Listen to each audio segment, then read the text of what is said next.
Eh bien, bonsoir à tous. Merci d'être là. Donc, effectivement, on va parler d'architecture logicielle ensemble ce soir. Il y aura un peu de théorie et un peu de pratique pour montrer un peu de code, un peu à quoi ça ressemble concrètement. Voilà, j'ai pas forcément d'autres choses à dire pour l'intro, si ce n'est que je suis content d'intervenir au MTG. Alors moi, j'ai connu, fut un temps, le Mug, qui du coup s'est transformé en MTG, et du coup, j'ai fait pas mal de confs au Mug, et c'est un plaisir du coup de participer en tant que, cette fois, speaker MTG. Voilà. Donc en 2 mots, si vous ne me connaissez pas, donc je m'appelle Pierre Gillon, donc ça fait à peu près 15 ans que je fais du développement, principalement sur les technos .NET et le langage C#. Côté front, un peu de framework JS, Angular et React. Ça fait 5 ans, bientôt 6 ans, que je travaille essentiellement dans l'écosystème Startup Scale-up. Donc sur Lyon, j'ai travaillé avec plusieurs startups, dont notamment Agicap, on va dire ma plus grosse expérience là-dedans. Et depuis 2 ans, du coup, je suis passé freelance. Voilà globalement. Je fais partie de l'association HackerJob qui aide les salariés en CDI à se lancer en tant que freelance. Il y a pas mal d'événements qui sont organisés sur la communauté lyonnaise, sponsorisés par HackerJob, et aussi des unconférences, si ça vous intéresse. Il me semble qu'il y en a 4, par an, il me semble. La prochaine, d'ailleurs, est début décembre, très très bientôt. C'est quand? C'est le 13? Le 12-13? Bon, je sais plus. Ouais. Donc en fait, la une conférence, donc c'est des formats plutôt libres, où en fait les personnes qui viennent à la conférence sont potentiellement les speakers qui vont présenter des sujets. Donc en début de journée, on brainstorm un peu les différents sujets intéressants. Ça peut être de la technologie, ça peut être des pratiques, etc. Et puis ensuite, on s'organise en petit atelier, on distribue les salles. Et les personnes qui sont un peu à l'initiative du sujet peuvent présenter des sujets qu'elles ont à dire sur des tests, du TDD, je ne sais pas, soit même venir à l'atelier pour contribuer et apporter son expertise ou apporter un angle de vue un peu différent. Voilà. Donc c'est un format que moi j'aime beaucoup. Donc si ça vous intéresse, n'hésitez pas à aller voir sur le site de HackerJob, et puis même sur le Meetup, je pense que ça doit être écrit.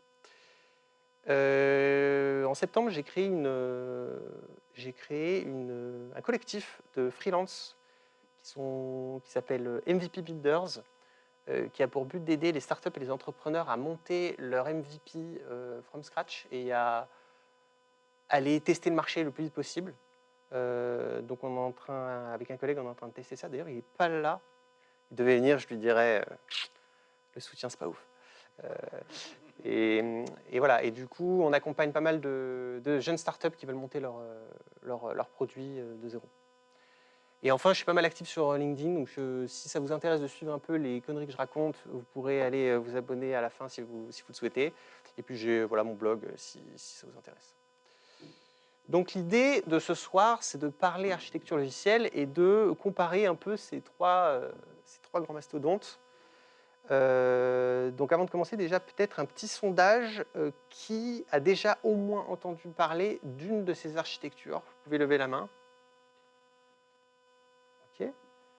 Et pratique actuellement une de ces architectures d'un point de vue professionnel dans son entreprise. Ok. Donc en gros, l'idée, c'est qu'on va voir un peu théoriquement un peu les différentes architectures, et après, on va prendre un même domaine fonctionnel et on va regarder ce que ça donne concrètement avec du code dans chacune des architectures pour réaliser le même périmètre en termes de fonctionnalité. Donc avant de démarrer, on va se poser quelques questions d'abord sur l'architecture logicielle pour remettre un peu l'église au centre du village. Parce que dans le domaine de l'IT et dans le dev, les métiers d'architecte, ça peut avoir plusieurs sens. Donc aujourd'hui, il y a en gros 2 types d'architecture. On a les architectures qui sont plutôt orientées SI, donc plutôt très haut niveau. Donc là, j'ai pris un exemple assez classique. Voilà, on peut commander des produits avec des commandes, du shipping, etc. Un gros bus pour échanger des messages et potentiellement des services techniques de type envoi de mail, etc. Donc ça, c'est des architectures très haut niveau.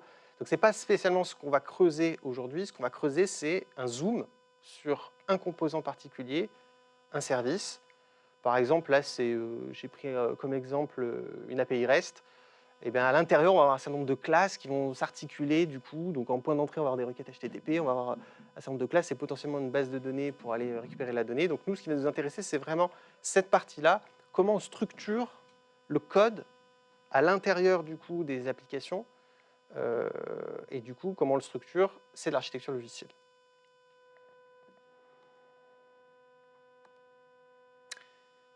Alors, la première question philosophique, c'est pourquoi on a besoin de faire de l'architecture logicielle parce qu'on pourrait très bien se dire que finalement, c'est accessoire et que par moment, on n'en a pas besoin. Et du coup, la première raison, enfin, la principale raison, c'est pour combattre ce qu'on appelle l'entropie logicielle.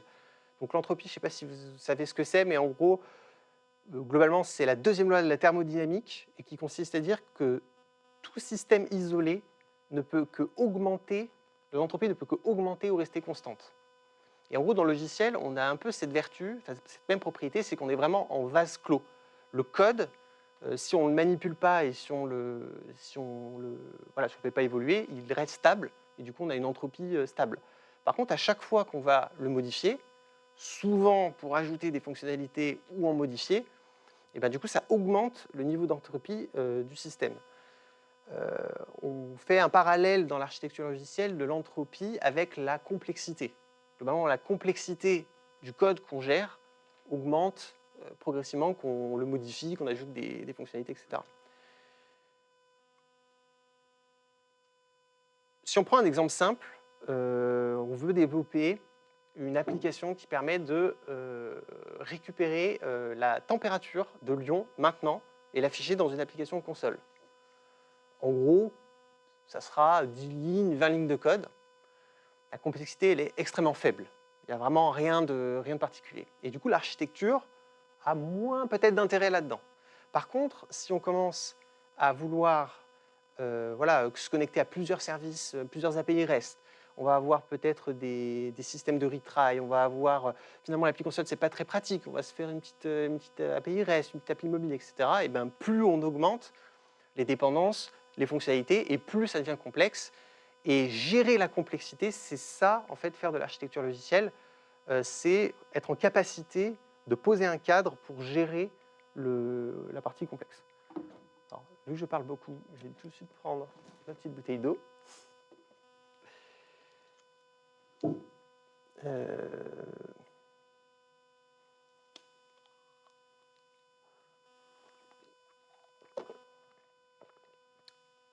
Donc l'idée à tout prix, c'est d'éviter de se retrouver avec des choses comme ça.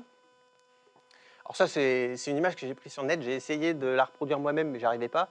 Celle-là était quand même assez parlante. C'est du coup d'éviter de se retrouver, alors là je pense que c'est des namespaces ou des classes, mais peu importe, mais d'éviter de se retrouver avec des dépendances et des liens dans tous les sens, parce que ça, c'est la pire chose qui peut arriver à un logiciel, c'est d'être du coup en incapacité potentielle de le maintenir et de le faire évoluer, parce que la complexité est devenue beaucoup trop importante. Donc il y a plusieurs types de complexité. Il y a la complexité essentielle, donc c'est la complexité minimale requise pour adresser un problème métier. Donc là, demander la météo, ce n'est pas un problème très complexe. Par contre, calculer les impôts sur la base de tous les critères qui existent aujourd'hui, c'est un système où le métier est un peu plus complexe. Et du coup, la complexité essentielle, c'est le minimum qu'il nous faut pour adresser le métier. Et après, il y a la complexité accidentelle, qui est que pour adresser du coup, ce métier, du coup, on a besoin de mettre en place du code, des frameworks, des libs, etc. Et que ça, pour le coup, on a la main là-dessus. Et si on ne fait pas attention et qu'on n'en prend pas soin, et bien on additionne du coup les deux complexités, qui est la complexité accidentelle et essentielle, et on se retrouve avec des complexités qui deviennent ingérables. Donc l'architecture, voilà, ça sert à gérer cette complexité. Donc, ok, on voit à peu près pourquoi, puisque du coup, il faut combattre de l'entropie et la complexité, mais du coup, concrètement, en quoi l'architecture logicielle nous aide à combattre l'entropie? Eh bien, en gros, ça sert à poser des règles et poser un cadre. Plus on va avoir de classes, plus on va avoir de fichiers, et plus ça va être un gros bordel. Et donc, si on n'a pas de cadre et on ne se donne pas collectivement des règles d'organisation, naturellement, le système il va devenir extrêmement compliqué. Donc, l'objectif, c'est de donner des règles, de donner un cadre pour réduire cette complexité accidentelle au minimum. Il y a des objectifs en termes de gestion et des bonnes pratiques d'architecture logicielle. C'est que comme on va avoir plein de fichiers, il va falloir qu'on commence à réfléchir aux différentes responsabilités entre les classes, entre le code qu'on manipule. Donc l'un des objectifs de l'architecture logicielle, c'est de séparer les différentes responsabilités, d'être en capacité de réduire un maximum le couplage du coup, entre les classes, entre les concepts et les dépendances qu'il y a entre chaque concept. Il y a l'idée d'homogénéiser, c'est-à-dire qu'un système complètement hétérogène, eh bien, on a une charge mentale très importante pour essayer de comprendre et de naviguer dedans. Et le fait de faire des regroupements homogènes de classes ou de concepts, ça va permettre justement de s'y retrouver un peu plus facilement. Et enfin, un aspect très important, je trouve, sur l'architecture logicielle, c'est la capacité à tester le système et à le tester de manière automatique sans forcément avoir besoin de lancer l'application à chaque fois, mais d'être en capacité de tester des petits composants, des petits éléments de manière unitaire et automatisée afin de se protéger de régression.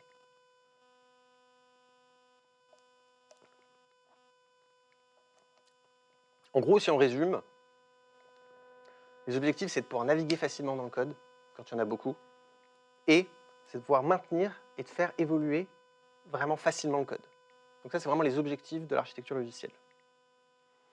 Et d'ailleurs, la navigation représente souvent plus de 90% du temps où on est sur un logiciel. Donc déjà, un système, une architecture qui permet de retrouver facilement les différents éléments, ça va quand même nous aider énormément dans notre quotidien. Bon, et puis après, forcément, maintenant, ces évolutions, c'est évident. Il y a peu de systèmes où on supprime du code. Donc on fait souvent en ajouter ou en modifier.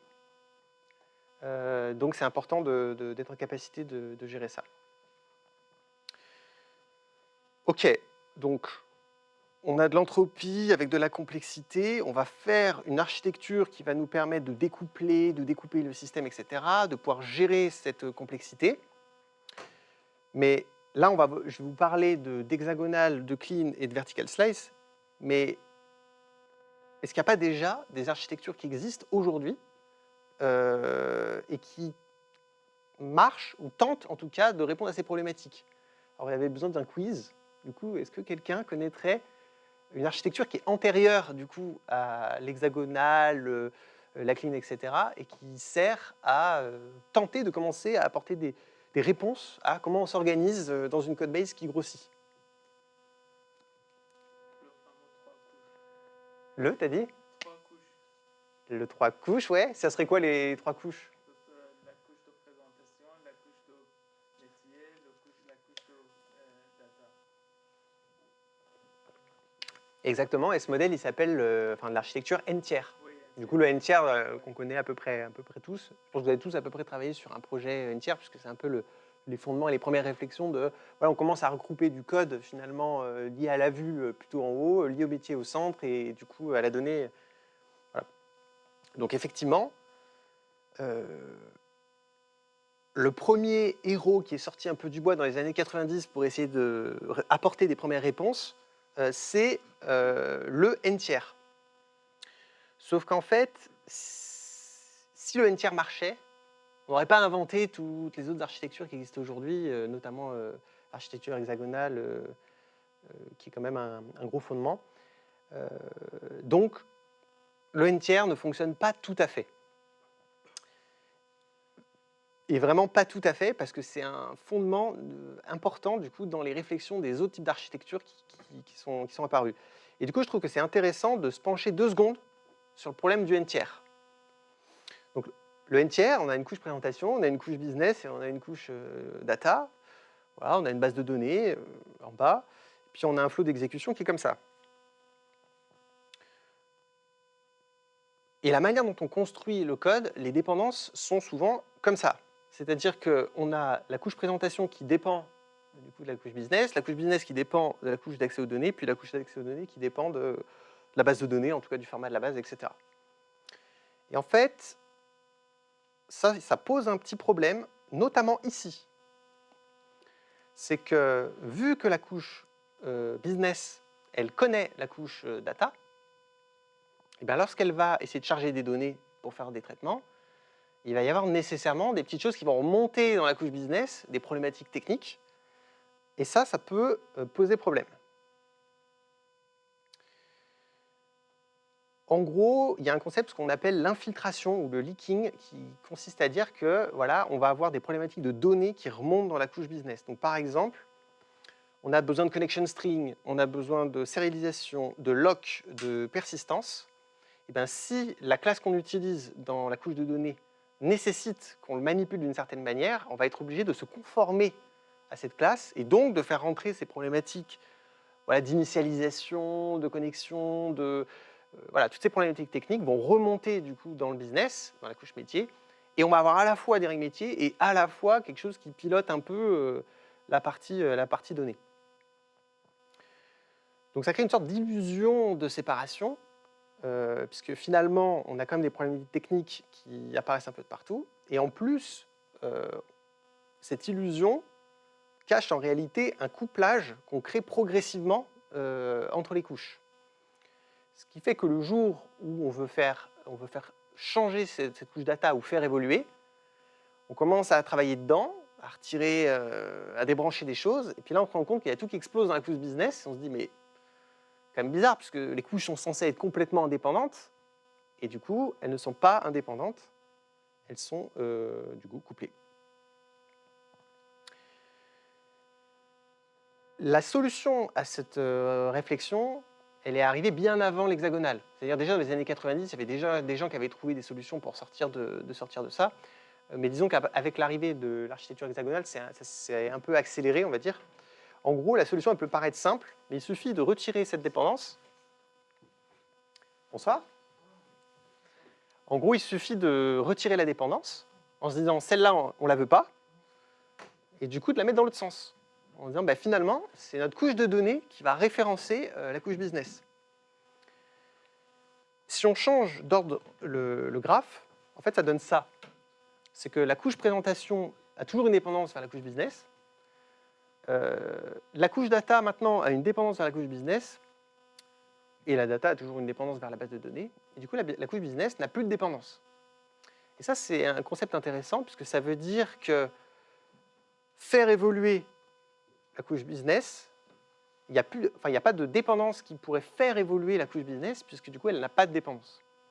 Donc ça, c'est le fondement de l'architecture hexagonale et clean. Et on dit que le flow de contrôle, donc c'est de l'inversion de dépendance, parce que le flow de contrôle est inversé par rapport au flow d'exécution. C'est-à-dire que le flow d'exécution, il est comme ça. Donc on part de la présentation, il est comme avant finalement. On part de la présentation, on va dans la couche business, ensuite on va dans la couche data et puis on remonte. Sauf que les dépendances sont inversées. Et donc c'est ce qu'on appelle du coup l'inversion de dépendance. Voilà pour cette petite intro d'architecture générale pour planter un peu le décor et pour expliquer pourquoi l'architecture hexagonale est apparue, notamment. Et maintenant, on va un peu plus rentrer dans le détail des différentes architectures.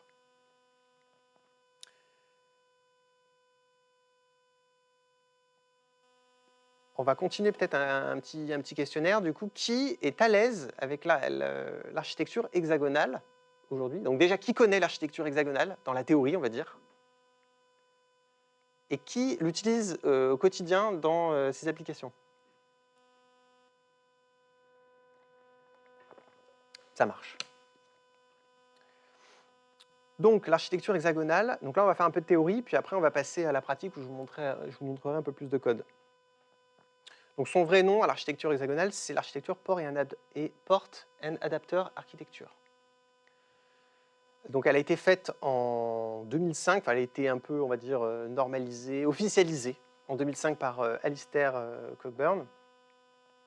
Ça faisait 2 ans, je crois, qu'il réfléchissait à comment l'appeler, etc. Donc, on va dire 2003-2005, un peu la réflexion.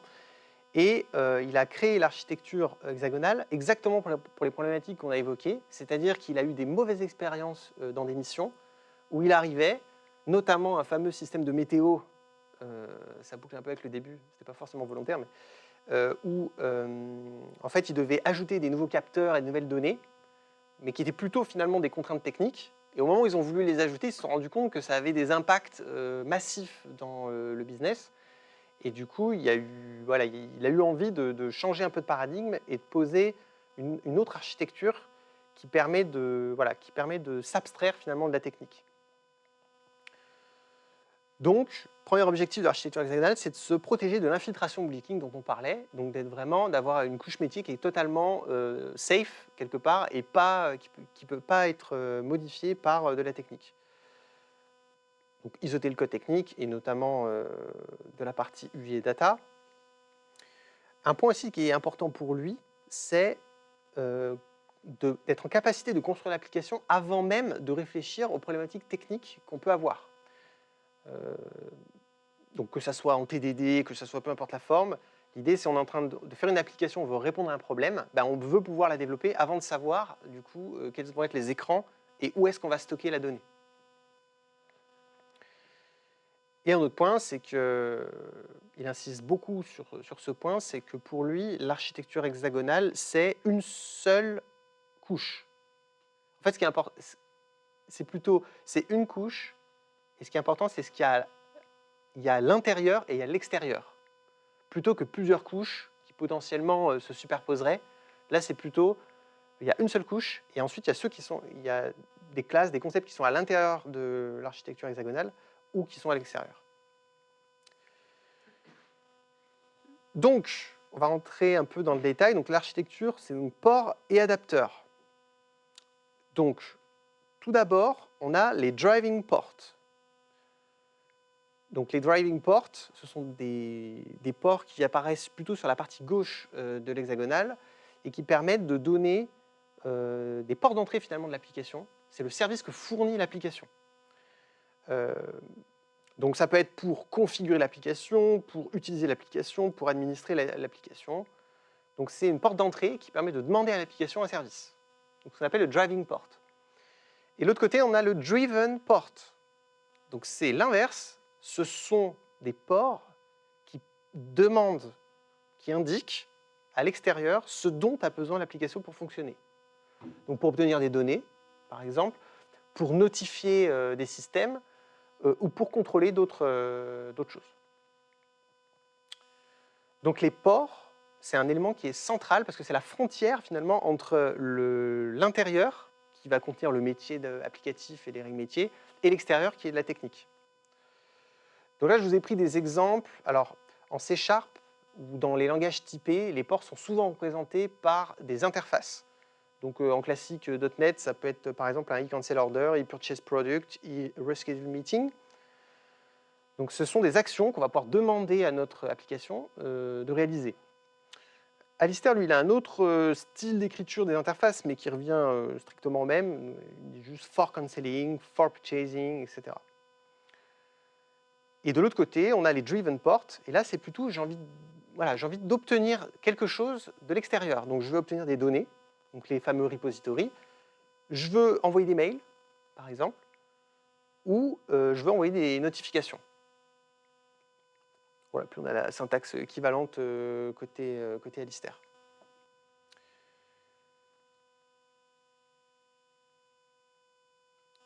Donc ça, c'était la partie port, donc qui représente la frontière d'entrée et ce dont a besoin l'application pour fonctionner.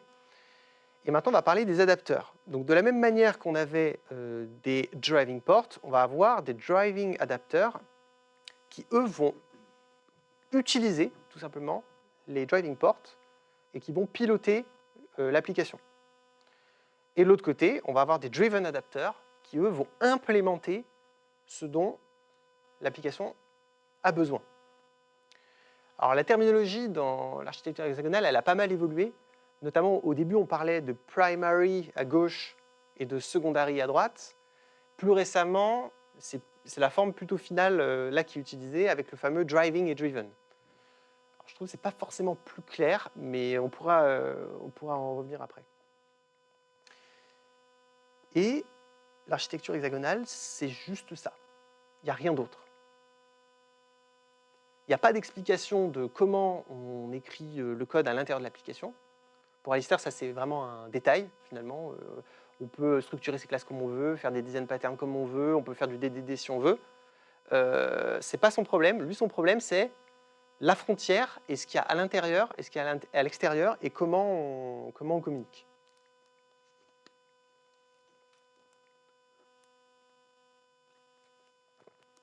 Donc maintenant, on va prendre un cas un peu plus concret pour voir comment ça s'articule sur une API, par exemple. Donc là, on a une API REST, donc à gauche, on a des requests qui vont rentrer, et puis à droite, on a une base de données pour aller stocker ou charger de la donnée.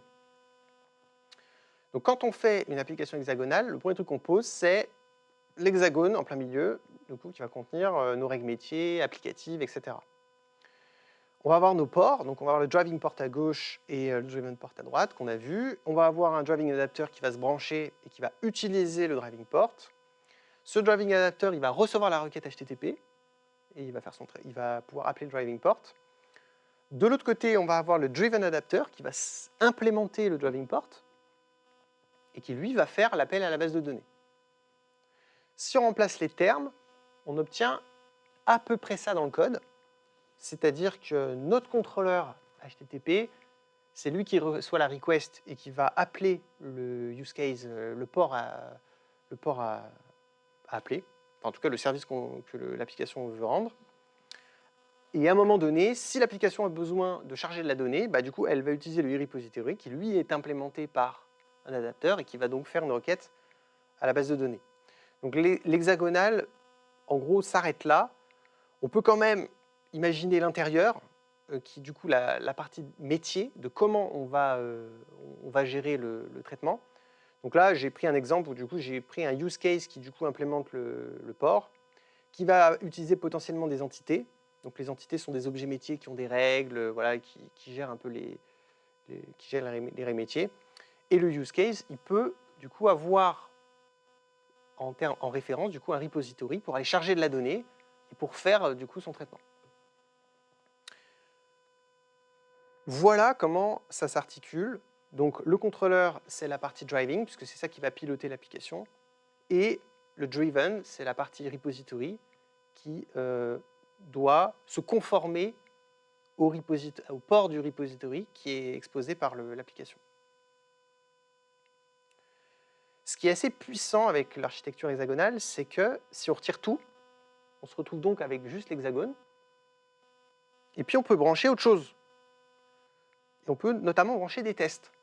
Donc on peut se dire, bon, bah, finalement, je vais faire un autre adapteur qui va appeler mon application. Et puis à un moment donné, l'application va avoir besoin de charger des données, et ben, je vais lui fournir moi-même une implémentation fake, et je vais être en capacité de tester le comportement de l'application dans un environnement qui est complètement isolé des problématiques techniques.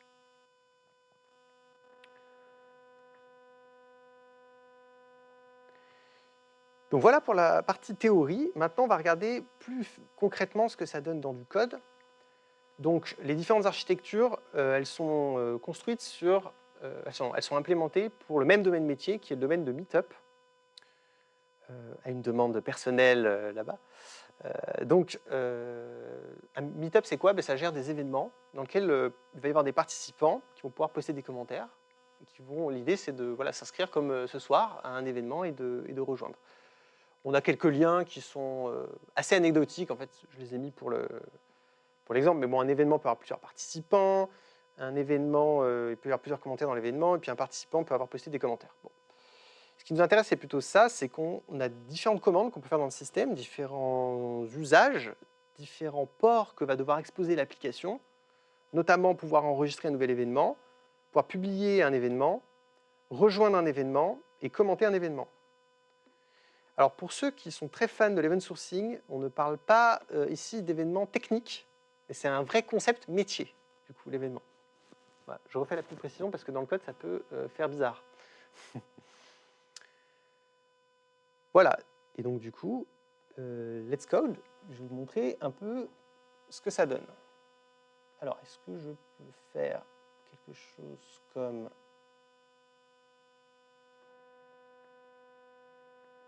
ça et ça? Est-ce que vous voyez à peu près bien mon écran avec le code? Alors, je n'ai pas encore montré de code, mais bon, je prends ça pour un oui. Alors, donc là bon, j'ai ma solution, j'ai mis des tests qui permettent de tester les différents types d'architecture. On ne va pas forcément rentrer dans le détail là-dessus. Là, je vais rentrer spécifiquement sur la partie hexagonale. Donc, comme je disais, la partie hexagonale, c'est une seule application, c'est un seul projet. Dedans, je vais ouvrir, on retrouve nos driving ports, on retrouve nos driven ports, et ensuite, il y a ce qu'on veut pour modéliser notre métier et pour répondre aux besoins attendus. Donc là, dans les driving ports, je vais ouvrir un peu tout. Ici, on a un certain nombre de traitements, d'actions, pas que des actions d'ailleurs, que l'application est capable de fournir. Donc là, par exemple, je veux enregistrer un nouvel événement. Bon, c'est juste une interface. Et puis ça dit, bah voilà, si tu veux enregistrer un nouvel événement, le seul truc qu'il me faut, c'est le nom de l'événement. Voilà. Je veux pouvoir publier l'événement pour qu'il soit visible pour tout le monde. Bon, bah voilà, mon événement, il faut juste que je l'identifie par son identifiant, et puis je suis capable de le publier.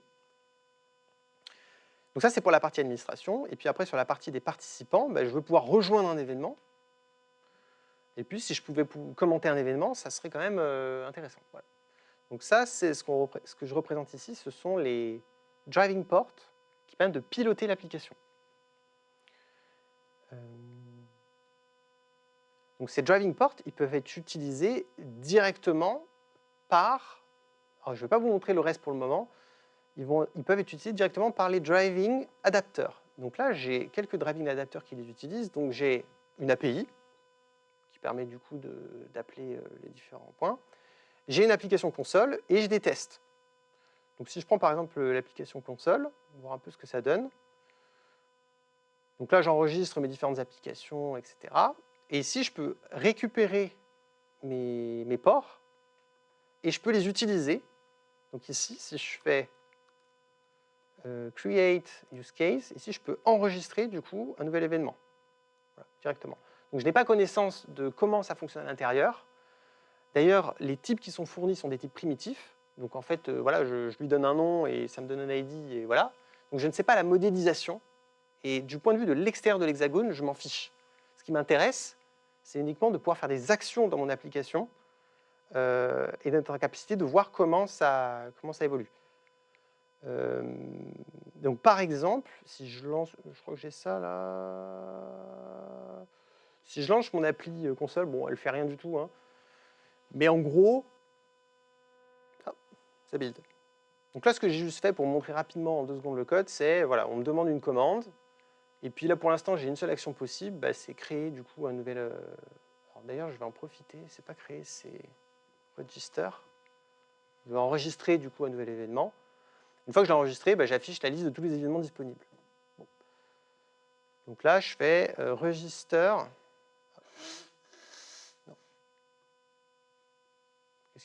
Non. Non, bonjour.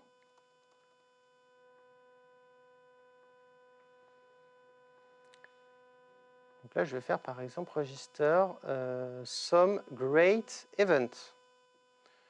Donc là, j'ai enregistré mon événement et du coup, il me dit, bah, super, il y a un événement qui est disponible et je peux l'afficher, je peux interagir avec. Donc par exemple, je peux faire un register voilà, test, peu importe. Voilà, j'ai 2 événements disponibles. Et comment j'ai fait pour faire ça? J'ai juste récupéré le port qui permet d'enregistrer un événement et le port qui permet de les lister. Et du coup, je ne sais pas quelle infrastructure technique est derrière. je ne sais pas, je ne sais pas. Ce que je sais juste, c'est que j'ai des ports qui me permettent d'utiliser l'application directement. Donc si on revient dans l'application, donc ça c'était la partie port, et pour fonctionner, mon application va exposer des driven ports. Donc là, j'ai besoin de connaître l'heure, j'ai besoin d'envoyer des emails, et j'ai besoin de récupérer, de pouvoir stocker du coup les différents événements quand on me les crée, quand on me demande de les créer. Voilà. Donc ça, c'est les 3 driven ports qui doivent être implémentés par l'extérieur. Et si je vous montre l'implémentation que ça donne, donc à l'intérieur de l'application, on va vraiment coder les ports. Donc si je prends, je sais pas moi, le register ici, si je vais dans le code, ici, quand je veux enregistrer un nouvel événement, ben, je passe le nom. Donc là, cette classe implémente du coup le port. Et ici, j'ai le code qui permet de réaliser le port. Donc là, par exemple, je vérifie que l'événement n'existe pas déjà, sinon je laisse une exception. Et puis après, je crée mon objet métier, et puis je sauvegarde cet objet métier dans mon repository, qui est du coup mon driven port, et du coup, je retourne son ID. Voilà. Donc voilà comment ça se comporte concrètement à l'intérieur de l'application. Et du coup, il n'y a pas de règle. Oups. Il n'y a pas de règle d'un point de vue structure. La structure du code métier, on décide comme on veut. Y a pas, là, j'ai fait une sorte d'objet métier, donc event, qui me permet d'avoir mes règles, mais ça peut se structurer de n'importe quelle manière. Voilà, et du coup, après, on peut avoir des cas beaucoup plus compliqués. Par exemple, je peux vous montrer lui. Quand on commente un événement, donc là, il y a un peu plus de café qui se fait. Donc, on a besoin pour ça d'un repository pour charger les événements. On a besoin de l'heure et on a besoin d'avoir ce port qui permet d'envoyer des emails. Donc là, je fais mon traitement de chargement d'événements. Là, ça initialise un commentaire par rapport à celui qui a commenté et le contenu du commentaire. Ça ajoute voilà, le commentaire. Ça sauvegarde du coup mon événement. Et potentiellement, ça va envoyer des mails ici aux différentes personnes qui ont déjà commenté l'événement. Donc là, bon, ça forge un message. Et puis pour chaque mail, ça envoie du coup ça envoie directement les mails. Petit. J'en profite pour corriger du code.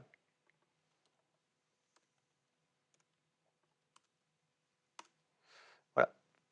Donc en fait, là, le use case qui est à l'intérieur de l'application, il ne sait pas du tout qui lui fournit le repository, le clock et le email sender.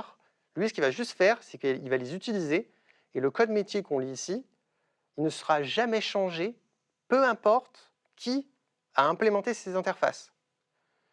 Donc, si ici on passe par SendGrid ou par MailChunk ou Mail, je ne sais plus comment il s'appelle, pour envoyer des mails, le code métier, lui, il s'en fiche complètement.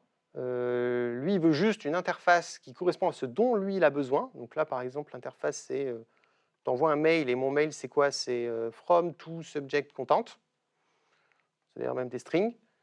Donc il n'y a pas, d'ailleurs, on ne sait pas trop ce que ça envoie, mais tant que quelqu'un suit ce contrat, et ben du coup, ça fonctionne. Je peux fermer tout ça.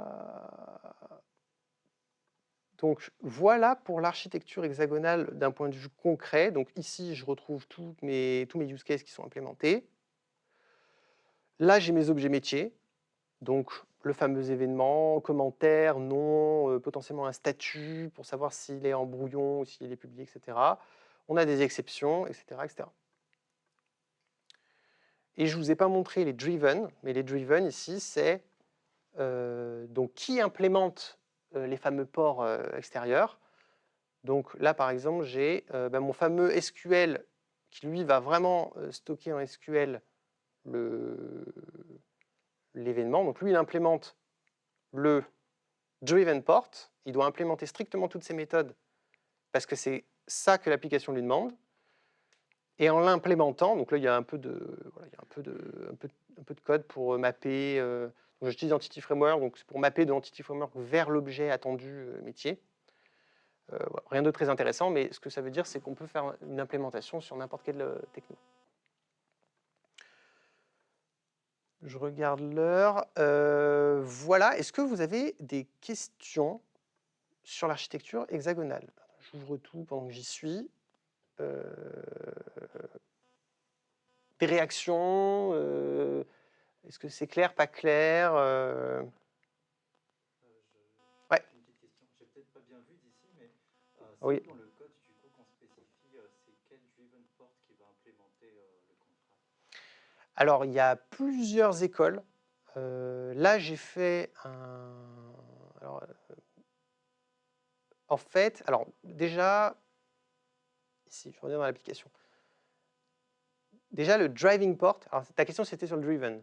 Donc j'étends un peu la question avec tous les ports. Donc déjà, il y a le driving port. Donc lui, moi j'ai décidé de le faire implémenter par l'application elle-même. C'est-à-dire que là, ici, je m'autorise ça, c'est-à-dire que dans l'application, il y a au moins une dépendance, c'est vers l'injection de dépendance. Donc là, je m'autorise en disant, bon, bah voilà, ces interfaces, je les map avec les bonnes classes. Voilà. Ce qui me permet que mes classes, elles soient internes, et que du coup, voilà, si j'avais d'autres classes à l'intérieur, y a pas de, ça ne fuite pas, en fait, les différentes classes que tu manipules ne fuitent pas. Par contre, si on veut implémenter les driven, et bah, du coup, c'est l'appelant, donc par exemple là, ici, l'appli console. Pour fonctionner, elle, donc elle va appeler le register application, donc c'est le code qu'on vient de voir là.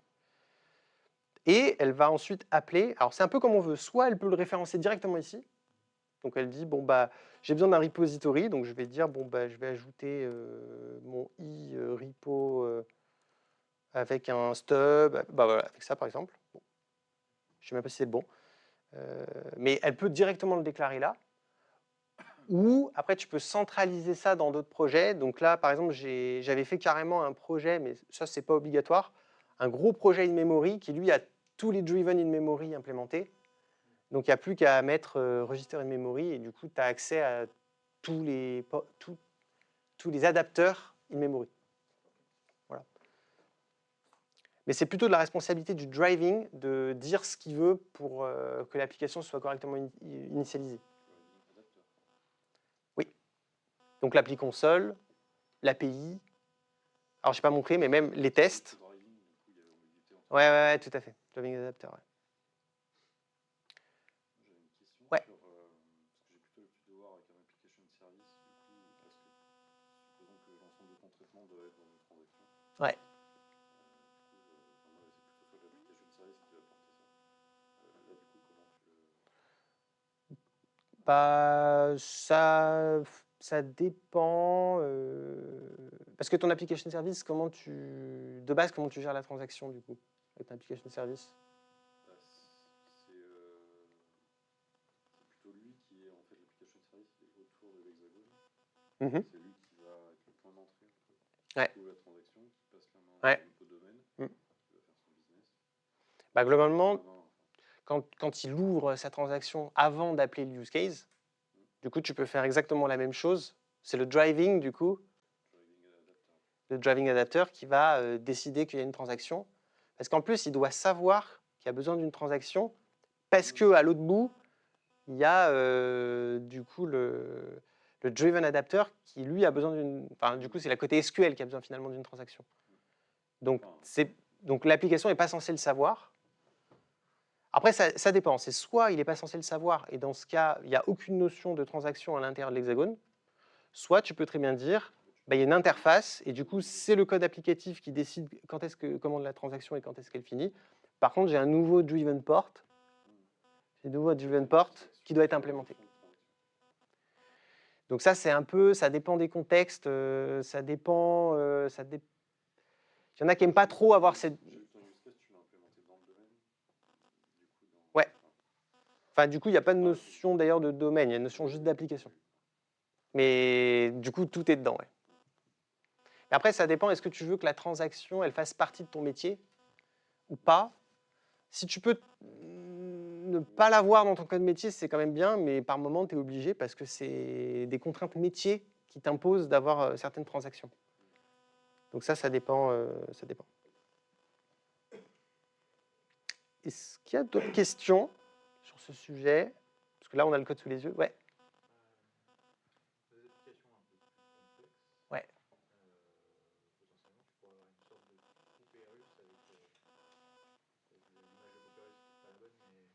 hexagones de partout? Alors, tu peux potentiellement avoir plusieurs applications. En fait, si tu adresses plusieurs métiers et que tu as une sorte de monolithe modulaire avec plusieurs métiers adressés, potentiellement tu as plusieurs hexagones. Mais souvent, tu as surtout un gros hexagone. Après, à quel moment tu le découpes en deux, ça c'est plus des questions autour des règles métiers, du DDD. Est-ce que tu veux par exemple avoir des équipes indépendantes sur chaque bout d'appli? Est-ce qu'elles ont leur propre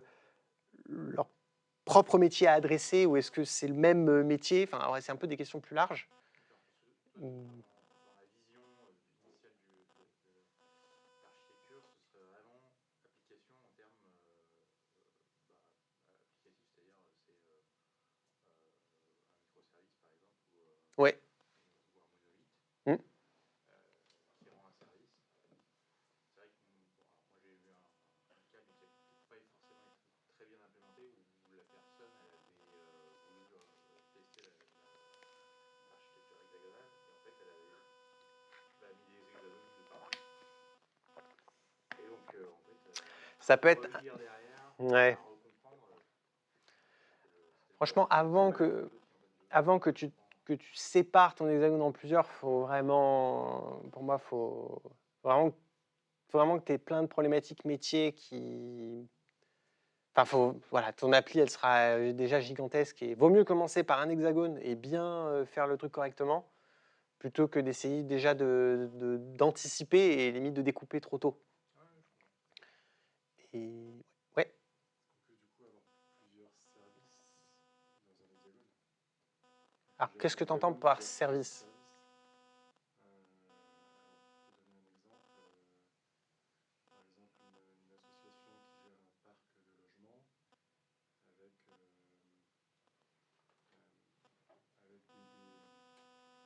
des gens qui peuvent s'inscrire et être logés dans ces logements-là. Donc là, il y a la gestion du parc de logements, il y a la gestion il y a également la gestion des inscriptions au logement. C'est deux services différents. Donc pour moi, c'est deux services métiers différents. Du coup, pour continuer la discussion, est-ce que tu mets tout dans un même hexagone ou tu les sépares? Alors pour moi, si c'est deux métiers différents, c'est deux hexagones différents. C'est deux applications différentes qui ont deux raisons d'être différentes et qui ne fournissent pas le même service. Donc typiquement les ports, la manière dont ils vont être structurés, ça sera des applications différentes. Et par contre, tu pourrais avoir un microservice avec les deux applications dedans. Donc là, tu aurais carrément deux hexagones qui vivent. Mais là, dans ton cas, tu étais déjà en mode, il y a plutôt deux services différents, en termes au sens... Des services métiers différents, mais qui gèrent des mêmes entités métiers, des logements et des... ça, c'est le diable se cache dans les détails. C'est que, est-ce que c'est vraiment les mêmes logements? Est-ce que c'est vraiment le même métier? Est-ce que c'est... Alors, mais pour moi, si c'est vraiment des domaines métiers différents, avec des experts métiers différents, avec des équipes différentes, pour moi, c'est deux services différents. Par contre, ils ont forcément besoin de bien collaborer, ces deux services. Donc, tu as une communication qui va s'effectuer par bus, par ce que tu veux, pour maintenir une cohérence, pour que l'utilisateur, lui, ne sente pas spécialement que c'est vraiment une rupture entre le service A et B. Mais pour gérer la complexité, on a envie de justement recentrer le métier vraiment. Enfin, si c'est des métiers différents, pour moi, c'est des hexagones différents. C'est un exemple touchy quand même. Alors là, l'exemple, il est marrant parce que où les bâtiments, en gros, c'est parce qu'on va les confier à des entreprises qui vont créer des bâtiments et là, on est dans le métier de la construction. Et de l'autre côté, il y a des gens qui s'inscrivent et on va essayer de leur trouver des logements. Et là, on le sépare vraiment. Ouais. Par contre, si là, c'est simplement un référentiel pour lister les fameux bâtiments qui sont fournis par une autre API qui va... Et le contexte, ça dépend. Ouais, ça dépend. Ça dépend. Et d'ailleurs, vaut mieux commencer par tout mettre au même endroit. Et au moment où on est sûr, on sépare et pas l'inverse, parce que fusionner, c'est toujours beaucoup plus compliqué que de séparer. Tu nous as donné les qualités et les défauts du N-tiers. Ouais. Et là, solution au défaut du N tiers. Mm. Est-ce que c'est une solution complète au défaut du N tiers ou pas? À 100% ou juste à 90 ou 80%? Alors, j'ai insisté enfin, pour moi, le défaut du N-tiers sur lequel j'ai vraiment insisté, c'est le fait que nos couches ne sont pas vraiment séparées et qu'il y a de la migration de données, en tout cas, il y a de la porosité entre les couches. Là, le fait que l'application, c'est elle qui décide des ports en entrée et en sortie, et bien, en fait, il ne peut pas y avoir du coup de porosité et de choses techniques qui vont rentrer dans l'hexagone. Donc ça répond 100% de cette problématique. Après, le N-tiers résolvait d'autres problématiques qui sont aussi résolues là, mais voilà. Voilà, du coup, on va reprendre. Sauf si vous avez... On aura peut-être un temps à la fin si vous avez d'autres questions. Donc là, c'était le fameux exemple du monolithe modulaire. Donc on en a rapidement parlé, mais on peut très bien avoir deux hexagones à l'intérieur du même microservice. Et potentiellement, on a un des hexagones qui a un adapteur, qui est en fait un adapteur d'un port secondaire ou d'un port, d'un driven port, qui est en fait son point d'entrée. C'est une possibilité. Alors il y a d'autres manières de faire, et notamment de mettre des couches pour éviter qu'il y ait trop cette dépendance entre les applications, mais en gros c'est pour dire que c'est totalement possible. L'adapteur du deuxième hexagone, il devrait plutôt être en dehors de l'hexagone, non? En fait, oui, enfin, on peut. Moi, je ferais plutôt ça, c'est-à-dire que l'adapteur serait en dehors des deux hexagones, et lui, il appellerait un port de potentiellement l'autre hexagone, plutôt que le mettre comme ça. Mais bon, là, je me suis fait un peu simple pour la presse, mais c'était juste pour dire qu'on pouvait mettre deux hexagones dans l'appli. On va regarder un peu aussi les avantages et les inconvénients de l'architecture hexagonale. Alors, donc la promesse est tenue dans le sens où on est complètement isolé de l'infrastructure et du coup on est protégé contre le leaking de données grâce à l'inversion de dépendance. On peut tester. Alors, je ne vous ai pas montré d'ailleurs en plus les tests, mais on peut tout à fait tester hyper facilement l'hexagone et même piloter le développement par les tests, si on le souhaite. Les adapteurs, ils sont totalement interchangeables, donc on peut les remplacer, les supprimer, etc. Ça a zéro impact sur le code métier, voire même, on peut avoir des adapteurs qui s'exécutent en parallèle. Donc par exemple, moi ça c'est un cas qui m'est arrivé il n'y a pas longtemps dans ma mission, c'est qu'on a changé de base de données, on écrivait dans Cosmos DB, et ensuite on s'est dit on va changer, on va écrire dans Postgre. Et du coup, on a fait deux adapteurs, un pour Cosmos DB, un pour Postgre. On a fait un adapteur décorateur au milieu qui, lui, a un feature flag pour être capable de savoir je mets dans les deux ou je mets que dans un, etc. On a tout branché, on a lancé, et du coup, ça a marché direct. Et puis, il y avait des petits ajustements plutôt pour la lecture, enfin bon, bref. Mais en gros, sous-entendu, on peut aller loin dans cette modularité au niveau des adapteurs, non seulement changer, mais en plus être en capacité de composer et d'en avoir plusieurs du coup qui fonctionnent en même temps. Oui. Et du coup, est-ce que par exemple pour du cache, tu vas essayer d'aller utiliser ce genre de solution ou tu partirais sur autre chose? Alors le cache, c'est plus en amont. Moi, je le vois plutôt en amont du service. Donc avant que tu arrives jusqu'à la couche applicative. Donc, pour moi, je le verrais plutôt côté driving, adapteur. Est-ce que tu pourrais avoir du cache côté repository? Peut-être. Peut-être. Et il y a un côté assez simple. Alors là, j'avais créé d'autres projets, notamment pour centraliser les adapteurs primaires ou driving adapteurs. Mais au moins, ce qui est simple avec cette approche, c'est qu'on a une couche applicative et on a tout dedans. On a nos ports, on a tout notre code métier. Et voilà. Et du coup, au moins, on a une seule chose à gérer. Alors, dans les inconvénients, on a des abstractions. Donc déjà, on a des ports à déclarer partout, à chaque fois qu'on veut soit faire entrer de la donnée, soit permettre quelqu'un d'interagir avec le système. On a un code simple, mais on a un jargon technique. Moi, je trouve que le jargon de l'hexagonal architecture est quand même assez difficile. Maintenant, on utilise driving driven, mais je trouve que c'est pire qu'avant, parce que du coup, avant, c'était primary, secondary, et au moins, les mots étaient relativement différents, alors que là, driving driven, on peut rapidement se perdre. Donc, et en plus, on se retrouve avec ce jargon technique dans le code. C'est-à-dire qu'on a même des répertoires qui s'appellent, du coup... voilà. Donc ça, c'est un des inconvénients, je trouve, moi, important de l'architecture hexagonale. Il y a une courbe d'apprentissage. Bon, elle n'est pas non plus... je trouve qu'elle n'est pas non plus très grande par rapport à d'autres types d'architecture. Voilà, donc on va clôturer l'architecture hexagonale et on va passer à la suite, donc la clean. Une question. On parlait du cache. Qu'est-ce qu'il en est des logs? À quel niveau on met ça? Alors pour moi, le log, ça peut être une exception sur les dépendances que tu t'autorises de ton application.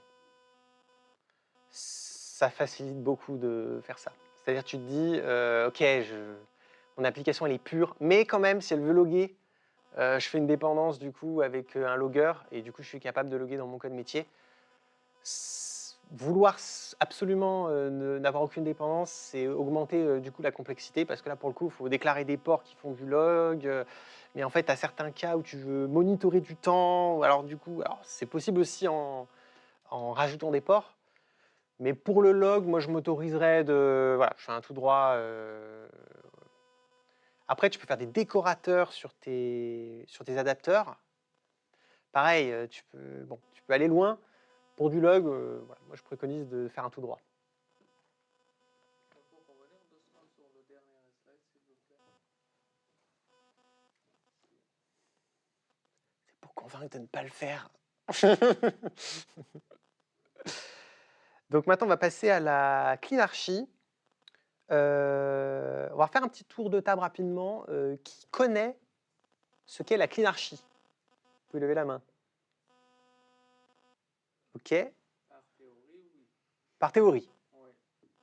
Et qui utilise la cleanarchy au boulot. Ouais. c'est ça le. Est-ce que son autre nom, c'est architecture oignon? C'est autre chose? Non. Enfin, alors, on va voir. Du coup, en fait, la cleanarchy, ça a été créé par Uncle Bob en 2012. Et en fait, c'est un travail, c'est une sorte de, de récapitulatif, une sorte de fusion de tous les types d'architecture qu'il y avait juste avant. Donc l'Exa, l'Oignon, la Screaming Architecture, enfin, il y a plusieurs choses. Et du coup, il a essayé de synthétiser tout ça pour en faire... C'est des anneaux pour les binder tous, pour en faire vraiment une seule architecture avec les principes fondamentaux, tous les principes. C'est de regrouper un peu tous les principes. Comme il le dit lui-même, c'est une tentative d'intégrer, donc ça prouve qu'il n'est même pas sûr qu'il a réussi, mais en tout cas c'est sa volonté. Donc ça repose aussi sur l'inversion de dépendance, donc c'est vraiment très proche de l'architecture hexagonale. La différence, c'est qu'on va couper du coup notre architecture en couches concentriques avec comme contrainte que les couches ne peuvent que pointer vers l'intérieur. C'est-à-dire qu'au centre, on va avoir une couche qui n'a aucune dépendance, et puis après, plus on va s'éloigner, plus elles pourront dépendre que de l'intérieur, et plus on s'éloigne, et plus du coup ça dépend que de l'intérieur. Donc on retrouve tout au centre la partie entities. Donc l'entities, c'est les objets, structures contenant les règles métiers qu'on dit pures. Pures, ça veut dire qu'ils sont valables pour tous les cas d'utilisation, pour toutes les règles métiers, pour toutes les fonctionnalités qu'on va implémenter. Il y a des règles qui sont les mêmes pour tout, donc on va plutôt les mettre ici. Ensuite, on a une deuxième couche qui est la couche des use cases. Donc ça, c'est la couche applicative. On va retrouver les règles métiers qui sont applicatives, donc spécifiques à un use case. Et ça permet d'orchestrer le flux entre ce qui vient de l'extérieur et les entités. On a ensuite interface adapteur qui lui convertit soit des données d'affichage, soit des données les données qui viennent de stockage vers les use cases. Et en dernier lieu, on a toute la partie framework, adapteur, le web. Voilà. L'idée, c'est on met ce qui est très technique très loin, et plus on se rapproche du centre, et plus ça devient quelque chose de métier. Donc ça, c'est la première version de la clean architecture. Et il y a une version simplifiée que moi je préfère, qui est celle-là. En fait, entre les deux, il y a aussi des applications qui ont évolué. Il y a des patterns qui étaient beaucoup utilisés, qui le sont moins, pattern MVP, on s'injecte des présenteurs dans des contrôleurs, etc. Enfin, du coup, ça a pas mal évolué.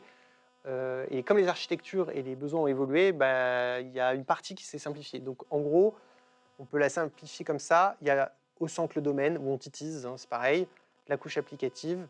Et par contre, au lieu d'avoir une seule couche autour, on en a deux. On a la couche présentation et la couche infrastructure en bas. Voilà. Mais la règle concentrique est toujours d'actualité. Le domaine ne doit dépendre de rien. L'application doit dépendre que du domaine et la présentation peut dépendre de tout. Et pareil pour l'infrastructure. Ça ressemble un peu au modèle MVC, non? Non, parce que dans le mode... Enfin, alors pardon, j'ai des... Vidéo, Ouais. présentation, Ouais. c'est contrôleur. Ouais. Oui, ça ressemble. Après, le modèle MVC, c'est un peu différent. Enfin, après, il y a des abstractions MVC, justement. Notamment, tu peux injecter le... Enfin, on en reparlera si tu veux, mais c'est pas, pour moi, c'est pas tout à fait pareil. Mais ça, il y a un peu de ça. Ça me rappelle, je sais, oui, le schéma. Donc, si on reprend notre API et qu'on transforme ce qu'on avait en hexa maintenant en clean, bah, on a au centre, enfin, même pas au centre, on a notre cercle le plus éloigné. Donc, on a le contrôleur d'un côté, on a notre repository de l'autre côté. On sépare les deux. Donc, on a vraiment une couche présentation à gauche et une couche infrastructure à droite. Ensuite, on a nos use cases au milieu et on a notre partie entities au centre.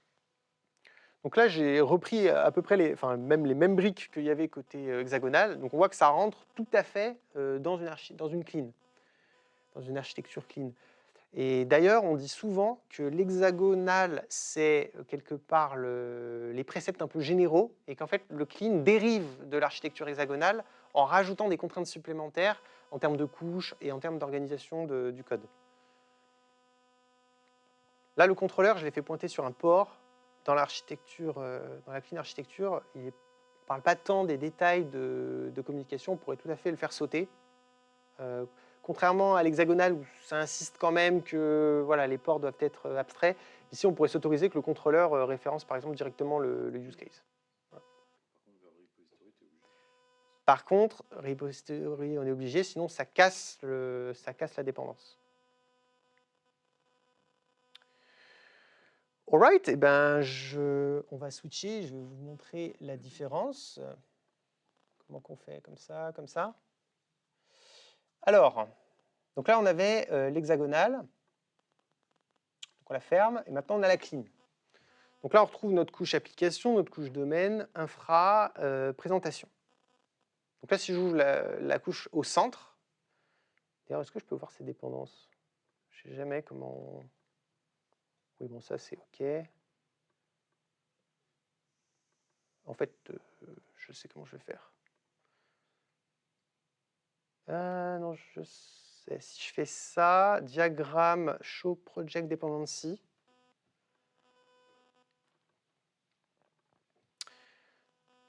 Donc, on a le domaine qui référence rien.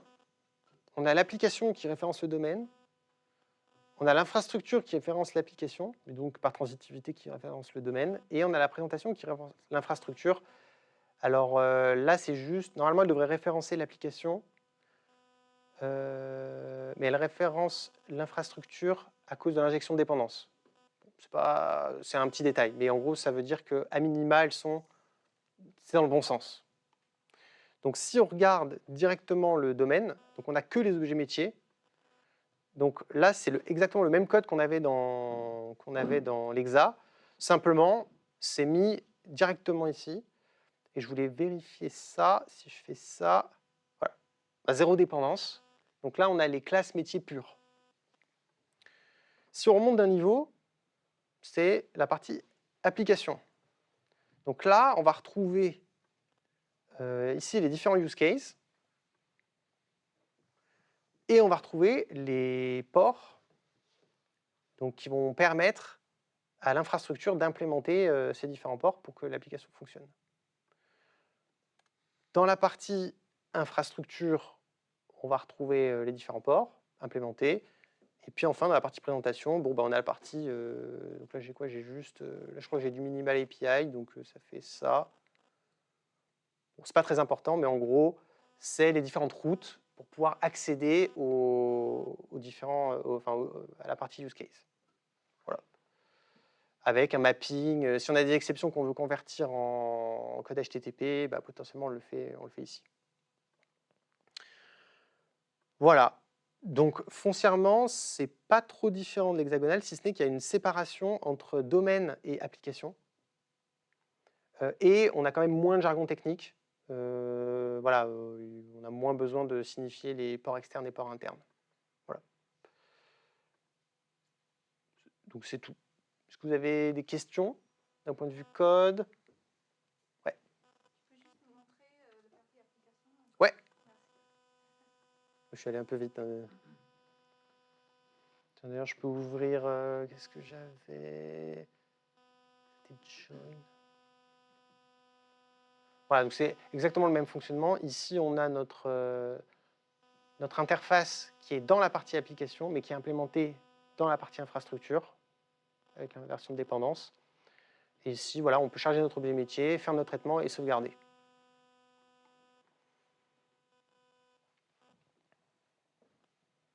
Mais du coup, au niveau abstraction et jargon, c'est la même chose, quoi.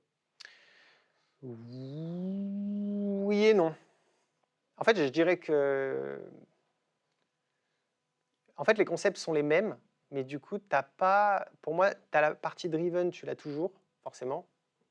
Mais la partie en amont, tu l'as pas forcément. Genre la partie driving. La partie driving port. Ils sont quand même bien identifiés, là, t'as mis use case, etc. Ouais, mais du coup, c'est... En fait, tu n'as plus besoin d'avoir cette terminologie de terminologie de port. En fait, là, c'est un use case qui est disponible de l'extérieur. Foncièrement, c'est un port. Mais ce que je veux dire, c'est qu'on peut se comprendre sans avoir utilisé ces termes. Mais hexagone aussi. L'hexagone, je ne sais pas. Dans le code, tu mets drive, tu l'as mis port in pour que ça soit plus facilement identifiable, mais dans l'architecture, rien ne t'oblige de faire ça. Pareil, tu n'es pas obligé de faire une interface, ça t'apporte rien dans le port d'entrée. Ça t'apporte uniquement la partie découplage sur tes dépendances de ton truc. Pour le port d'entrée.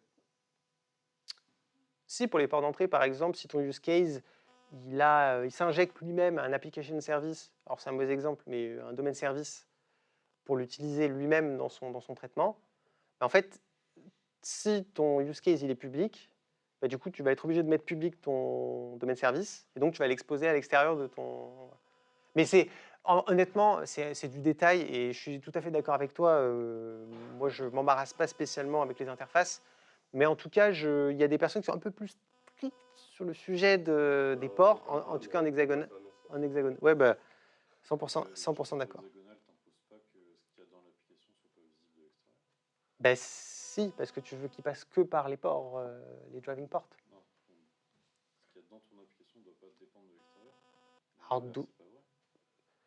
Et ben après, c'est plus une question de découplage. Si tu te retrouves à avoir un élément extérieur qui utilise un mapper ou un builder ou des méthodes d'extension que tu as à l'intérieur de ton hexagone, tu crées une dépendance, donc c'est dans le bon sens. Donc ça, je te rejoins, c'est pas trop gênant. Mais c'est un peu gênant dans le sens où tu vas avoir des acteurs techniques qui vont utiliser du code qui n'était peut-être pas à destination d'eux. Et du coup, comme tu crées un couplage, c'est plus dur à maintenir.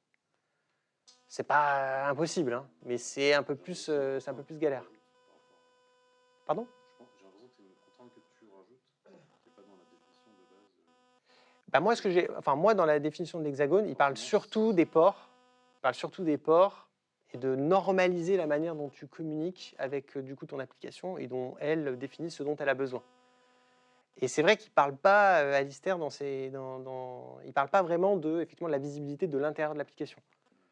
Mais pour moi, c'est plus une réflexion générale autour de, si tu veux rendre ton code le plus maintenable possible, il faut qu'il y ait le moins de dépendance sur des portions de code qui ne sont pas censées avoir.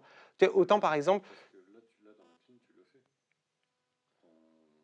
Ton présentation dépend transitoirement, par transition, de ton domaine.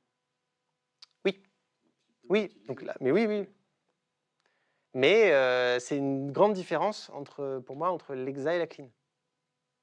C'est l'exa, c'est pas... Voilà. Alors, il y a une petite subtilité, c'est que, par exemple, les objets métiers, de toute façon, ils sont utilisés par tes repositories. Donc, en fait, tu as forcément besoin de la visibilité à l'extérieur. Mais le reste, tu peux garder un système où tu partages le moins, bah, c'est plus facile à maintenir. Mais Normalement, pareil sur l'architecture clean, c'est pareil. Vu que tu as bien une couche qui fait tout le tour, donc tu n'es pas censé appliquer directement au domaine. T'es pas censé. T'es pas censé. C'est encore plus marqué justement sur Hexagonal par rapport à Hexagonal, où justement il t'invite à ne surtout pas s'adresser directement au domaine. Oui, mais dans la clean, tu peux plus facilement le faire du coup. Bah non. Ça, c'est intéressant. Si tu mets internal, pareil, je crois pas. Oui, mais vu que tes use cases, ils vont avoir besoin, eux, d'utiliser tes objets métiers. Dans la partie applicative, ils ne sont pas infra. Ou c'est la présentation. Bon, ça marche, on en rediscute après si tu veux. Ouais.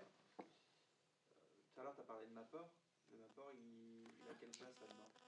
Alors, ça dépend ce que tu mappes. Pour mapper quoi? Imaginons qu'on prenne une HTTP request avec un modèle en entrée et tu veux le transformer pour ta business. Bah, ta business, il définit du coup, lui, comment il fonctionne. Donc, il définit son port, son use case, comment il a besoin de fonctionner et les entrants. Donc, c'est plutôt l'extérieur qui va mapper dans ton use case. Exemple, là, je crois que c'est le cas. Hein. Si je vais dans présentation, routing, ici, je reçois des paramètres qui viennent là de ma route. Alors, il se trouve que c'est les bons types. Est-ce que j'ai un body là quelque part? Voilà, là je reçois un body parce que c'est un put. Bah, du coup, je devwrap le body pour le passer à mon use case. Quelque part, je fais un mapping simple, je transforme mon body, et j'extrais les propriétés et je les passe à mon use case. Mais je ne vais pas passer mon body à mon use case. Donc le mapping, il est fait avant du coup la partie use case. Et si on dit que le mapping il est fait avant, on a le modèle métier, domaine, on a le modèle en entrée, Ouais. et on veut transformer l'un à l'autre. Qu'est-ce qu'on fait? Est-ce qu'on passe les propriétés du domaine entrée au domaine, ou est-ce que on va mapper au niveau entrée, au niveau présentation, et à ce moment-là, on a accès au modèle du domaine? Bah, l'idée, normalement, c'est de ne pas partager le modèle du domaine. Oui. Parce que le domaine du modèle, il peut évoluer en fonction de notre compréhension du métier. On va se décider de modéliser différemment, etc. Donc, quand quelqu'un veut mapper pour utiliser un use case, eh ben, il n'est pas censé connaître, du coup, derrière le use case, ce qu'il va utiliser. Donc, le mapping, il est fait de la couche présentation vers le use case. Et quand le use case retourne potentiellement une donnée, il remappe ensuite dans la présentation. Donc, il y a une transition entre les deux, il y a un... Potentiellement, ouais. Ouais. Ouais. Mais du coup, il ne faut pas que ça rentre dans l'application, ça.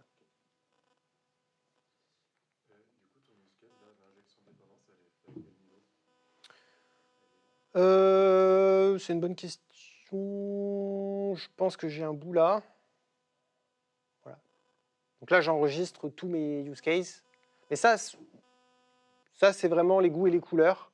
Il y en a qui préfèrent ne même pas mettre l'injection de dépendance dans la partie applicative parce que le moteur d'injection de dépendance, ça peut être considéré comme un détail d'implémentation technique. Donc on n'a pas spécialement envie de le mettre dans la couche applicative. Moi, ça fait partie des dépendances où je suis assez souple. Je me dis, c'est un peu comme on veut. L'avantage que ça a, c'est qu'ici, on va enregistrer les services dont on a besoin pour fonctionner. Et ce n'est pas l'extérieur qui va dire « je sais ce qu'il faut que tu aies pour que tu fonctionnes ». Donc c'est pour ça que j'aime bien plutôt le mettre ici. Et après, pareil, il n'y a pas d'obligation. Ok, il n'y a pas d'obligation. Enfin, moi, je dirais que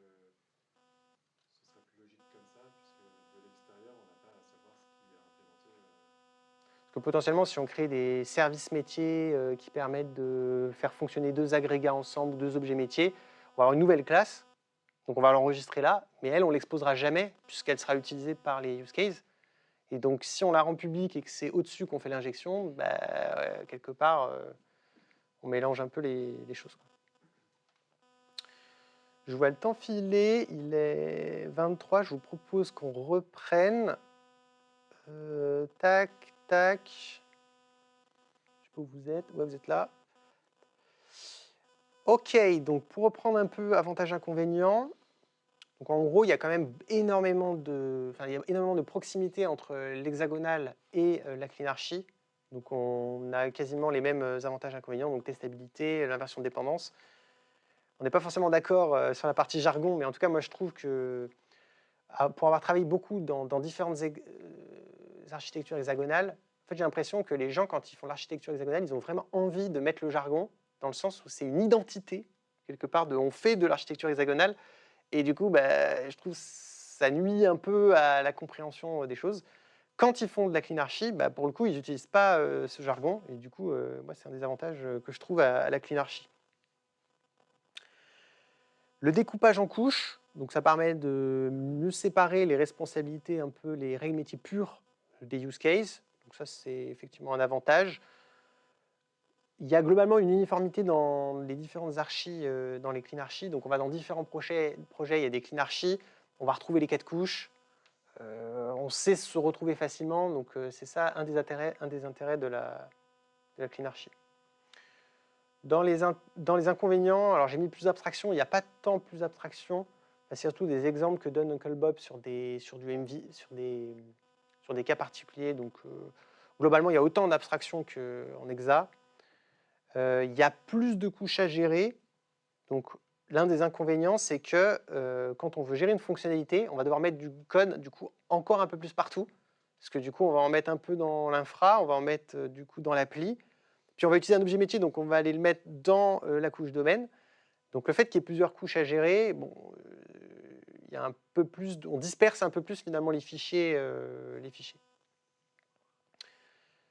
Et il y a toujours l'inconvénient de la gestion des dépendances, parce qu'on a forcément plus de dépendances à gérer. Ouais. Pourquoi on dit plus d'abstraction? On ne peut pas. Plus. Ah, Alors pour moi, il y a autant d'abstractions en hexa. Enfin, en fait, pour moi, l'hexagonal. parce qu'on avait, j'imagine, qu'on avait les mêmes interfaces, Ouais. la même structure d'abstraction. Ouais, en gros, pour simplifier, il y a autant d'abstractions. En fait, il y a beaucoup en fait, il faudrait que tu remplaces plutôt, il y a beaucoup d'abstractions. Il n'y a pas plus d'abstractions que l'hexa. Ouais. Ok, donc on va passer maintenant sur la dernière archi qui est la vertical slice. Alors, toujours la même question. Levez la main ceux qui connaissent, qui ont entendu parler de la vertical slice. Il y a pas mal. Et des personnes qui l'utilisent dans leur projet. Trop bien. Donc la vertical slice, elle est issue d'une critique notamment de Jimmy Bogard à propos de la clean architecture que j'ai remis ici. En gros, ça dit que la clean architecture c'est pas mal, mais ça ne s'applique pas. Il trouve que ça ne s'applique pas dans la majorité des requêtes qu'on fait dans un système. Il y a beaucoup d'abstractions et des fois on n'en a pas besoin. Et d'ailleurs des concepts qui ne devraient pas être abstraits et qu'on est obligé d'abstraire. Et donc on se retrouve à gérer plein d'abstractions. Notamment des fois où on n'en a pas spécialement besoin. Et il dit, on a tendance à faire des architectures qui sont mock heavy, donc quand on va les tester, on va devoir mettre des mocks dans tous les sens, et pas oublier que du coup on a des adapteurs, mais du coup c'est lequel que j'utilise, celui en mémoire, la version A, la version B, je ne sais plus. Donc voilà, ça peut créer de la complexité, et dans la gestion des dépendances, c'est un peu plus galère. Et donc, lui, ce qu'il a proposé en 2018, c'est sa fameuse vertical slice architecture qui change un peu la donne, qui est en fait l'opposé de la cleanarchy. C'est-à-dire que la cleanarchy est plutôt orientée, on va regrouper des classes autour de concepts j'allais dire technique, pas forcément technique, mais de responsabilité. Donc, des règles métiers pures, on les met à un endroit, des use cases, on les met à un endroit, de la présentation, on la met à un endroit, et du coup, l'infrastructure, on la met à un endroit. Et la vertical slice, c'est l'opposé, c'est-à-dire qu'on va regrouper par fonctionnalité. Donc, on a un peu d'UI, on a un peu de présentation, on a un peu de règles métiers, on a de la donnée et on a des tests potentiellement, on a même du front. Ben, on met tout au même endroit parce qu'on considère que c'est le fait que tout soit au même endroit par fonctionnalité, c'est beaucoup plus facile à gérer. Donc, l'objectif, c'est minimiser les abstractions et c'est d'avoir une approche progressive par fonctionnalité, c'est-à-dire il y a certaines fonctionnalités qui ont besoin d'abstraction et puis il y a des fonctionnalités qui n'ont pas besoin d'abstraction. Donc, si je calcule mes impôts à partir de plein de paramètres, je vais avoir besoin d'abstraction parce que je vais avoir un moteur extrêmement complexe, je vais avoir envie de le tester, je vais avoir envie de pouvoir le configurer, donc je vais avoir beaucoup d'abstraction. Par contre, si je veux lister l'ensemble des produits de ma base, il n'y a pas besoin de beaucoup d'abstraction. Voilà. Donc lui, il part de ce principe de pouvoir choisir à quel moment on met des abstractions pour les mettre là où ça a de l'intérêt et les retirer là où ça n'a pas d'intérêt. Donc, toute la vertical slice se base sur le concept de slice, qui est donc une tranche verticale, comme je disais, entre toutes les couches. Donc, on prend un peu de présentation, un peu de business, un peu de data, on met tout au même endroit. Et du coup, on a notre feature, et du coup, on a tout dedans. Et l'idée, c'est qu'on va coupler le code en fonction de sa capacité à changer ensemble. Des choses qui ont tendance à changer ensemble, on a envie de les mettre au même endroit. Des choses qui ont tendance à changer pas ensemble, mais plutôt à les séparer. Donc là, on va voilà donc les différentes slices. Donc l'idée, c'est de réduire le couplage entre les slices, mais de maximiser le couplage à l'intérieur du coup de la slice. Et l'idée très importante, c'est que tout est itératif. On commence par faire des systèmes simples, où on n'a pas besoin d'abstraction, et plus on détecte des codes SML, plus on voit des manières... voilà, on se rend compte qu'on a de la complexité à gérer, et là, on introduit des abstractions au moment où on en a besoin.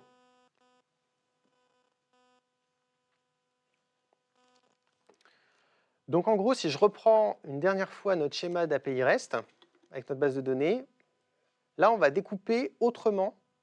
On va découper comme ça. Alors, slice est censé être de haut en bas, mais du coup, vu que le schéma est de gauche à droite, du coup, voilà, vous avez compris.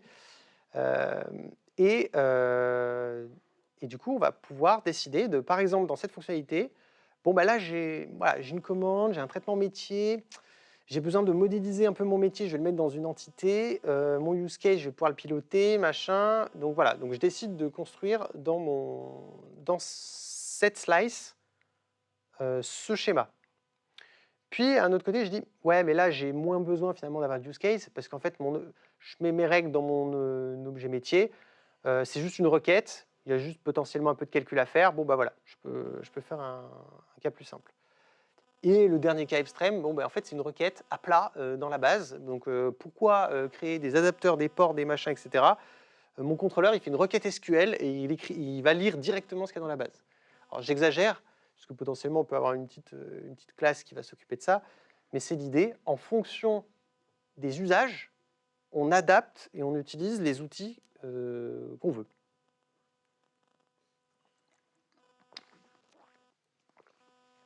Eh bien, voyons voir ce que ça donne. Tac, tac. Alors, donc, on ferme tout. Presque tout. Tac, tac, tac. Voilà. Donc, vertical slice, déjà, on n'a plus qu'un projet. On n'a plus trop... enfin, on peut découper en plus de projets hein, si on veut, mais l'idée, c'est que de toute façon, vu qu'on va regrouper par slice, bon, bah, du coup, il faut qu'on ait nos slices qui soient au même endroit. Et ici, quand j'ouvre, j'ai volontairement pris le terme slice. Bon, bien sûr, on peut l'appeler autrement, on peut l'appeler use case, feature, etc. Mais là, c'était pour illustrer, donc là, je l'ai appelé slice. Donc, j'ai un répertoire shared donc qui contient de la logique métier partagée ou de l'infrastructure partagée, puisque par moment on a quand même envie de mettre en commun quand on se rend compte qu'il y a de la duplication métier, quand on se rend compte qu'il y a un peu de duplication technique sur certains trucs, bon, on se dit, bon, là, ça vaut le coup, on met en commun. Mais sinon, on a toutes nos slices voilà, qui sont structurées comme ça. Et une slice va contenir quasi tout ce qu'elle a besoin pour fonctionner, sauf modulo ce qui est en commun. Donc là, par exemple, j'ai un contrôleur, j'ai le body du contrôleur, j'ai une exception, alors ça c'est une interface donc qui permet de vérifier l'existence ou pas de l'événement. J'ai une autre interface, mais là qui permet de sauvegarder un événement. Ah, elle est ici l'interface, c'était l'implémentation. Et puis j'ai mon use case. Voilà. Et tout ça est enregistré dans son propre injection de dépendance qui dit j'enregistre cette fonctionnalité, elle a besoin de tout ça, donc je l'enregistre et voilà. Donc là, si je prends par exemple le use case, bon, le use case, en gros, c'est le même qu'on a vu dans les différents codes. Hein. C'est juste que les ports qu'il utilise, là, en l'occurrence, c'est un choix que j'ai fait. Hein. On peut faire autrement. J'ai décidé de le mettre dans cette slice. Donc, c'est-à-dire que si je vais ici, parce que event repository, il est là, il n'a qu'une méthode save, parce que ce use case, il a besoin que de sauvegarder un événement. Donc, il a un contrôleur. Donc là, on décrit, voilà, quand même pas besoin d'ailleurs de lui mettre un quelconque préfixe ou rien du tout. On dit, voilà, route event. Quand tu fais un post sur cette route event, tu appelles le use case, etc. Donc là, j'ai quand même décidé, pour le cas de la création, bon, d'avoir un use case et puis d'avoir des ports spécifiques. Mais si je regarde à côté, par exemple, je sais pas moi, ça, voilà, lister, lister, il y a le contrôleur, et là, je me suis injecté directement le DB contexte, et je fais la requête directement dans le contrôleur. Donc là, il n'y a pas d'abstraction, il n'y a pas de use case, d'objet métier, non, c'est un truc simple, je fais un truc simple, et voilà. Et si demain, on se dit, oui, mais en fait, quand tu retournes la liste des événements, il faut calculer une moyenne de je ne sais quoi, et du coup, ça va nécessiter des calculs, du coup, on refactorera ce contrôleur et on introduira des abstractions qui nous permettront d'avoir un code qui est plus maintenable. Donc si j'en prends un autre, le comment. Si, pourquoi là j'ai pas. Ah si, voilà, par exemple, lui, commenter, il a besoin d'envoyer un mail. Et en fait, c'est le seul use case qui a besoin d'envoyer un mail. Et ben, du coup, l'interface qui permet de définir l'envoi de mail, elle est au niveau du use case, et c'est tout. Et donc, si je regarde pour faire la différence avec les choses qui sont partagées, voilà, les choses que j'ai partagées, c'est quand même les objets métiers, parce qu'il y a des règles qui sont communes entre plusieurs use cases, donc potentiellement, on a envie de les partager, et puis on a envie quand même de modéliser notre domaine progressivement, et pas juste avoir des règles métiers qui sont réparties de partout, donc on commence à amener un peu de cohérence. Donc là, il y a nécessité quand même d'avoir une partie domaine qui devient un peu plus consistante. Voilà pour la slice. Je ne sais pas si vous avez des questions. Je peux ouvrir un peu tout pour voir un peu le bordel que c'est. Jimmy Bogart, lui, ah pardon. Vas-y. Si on peut carrément pousser l'idée à fond du vertical slice avec les classes partielles, par exemple. On a une entité qui est découpée dans plein de features parce que les méthodes de l'entité qu'on appelle, c'est j'ai un use case qui appelle une méthode de mon entité, et en fait avec des classes partielles, dans le dossier event, on a une méthode stripe. Donc tu veux dire que le fameux event qui lui a plein de méthodes là, add comment, join, publish, on pourrait sortir ça et le mettre dans une classe partielle dans la slice. Laisse-moi réfléchir si je le ferais.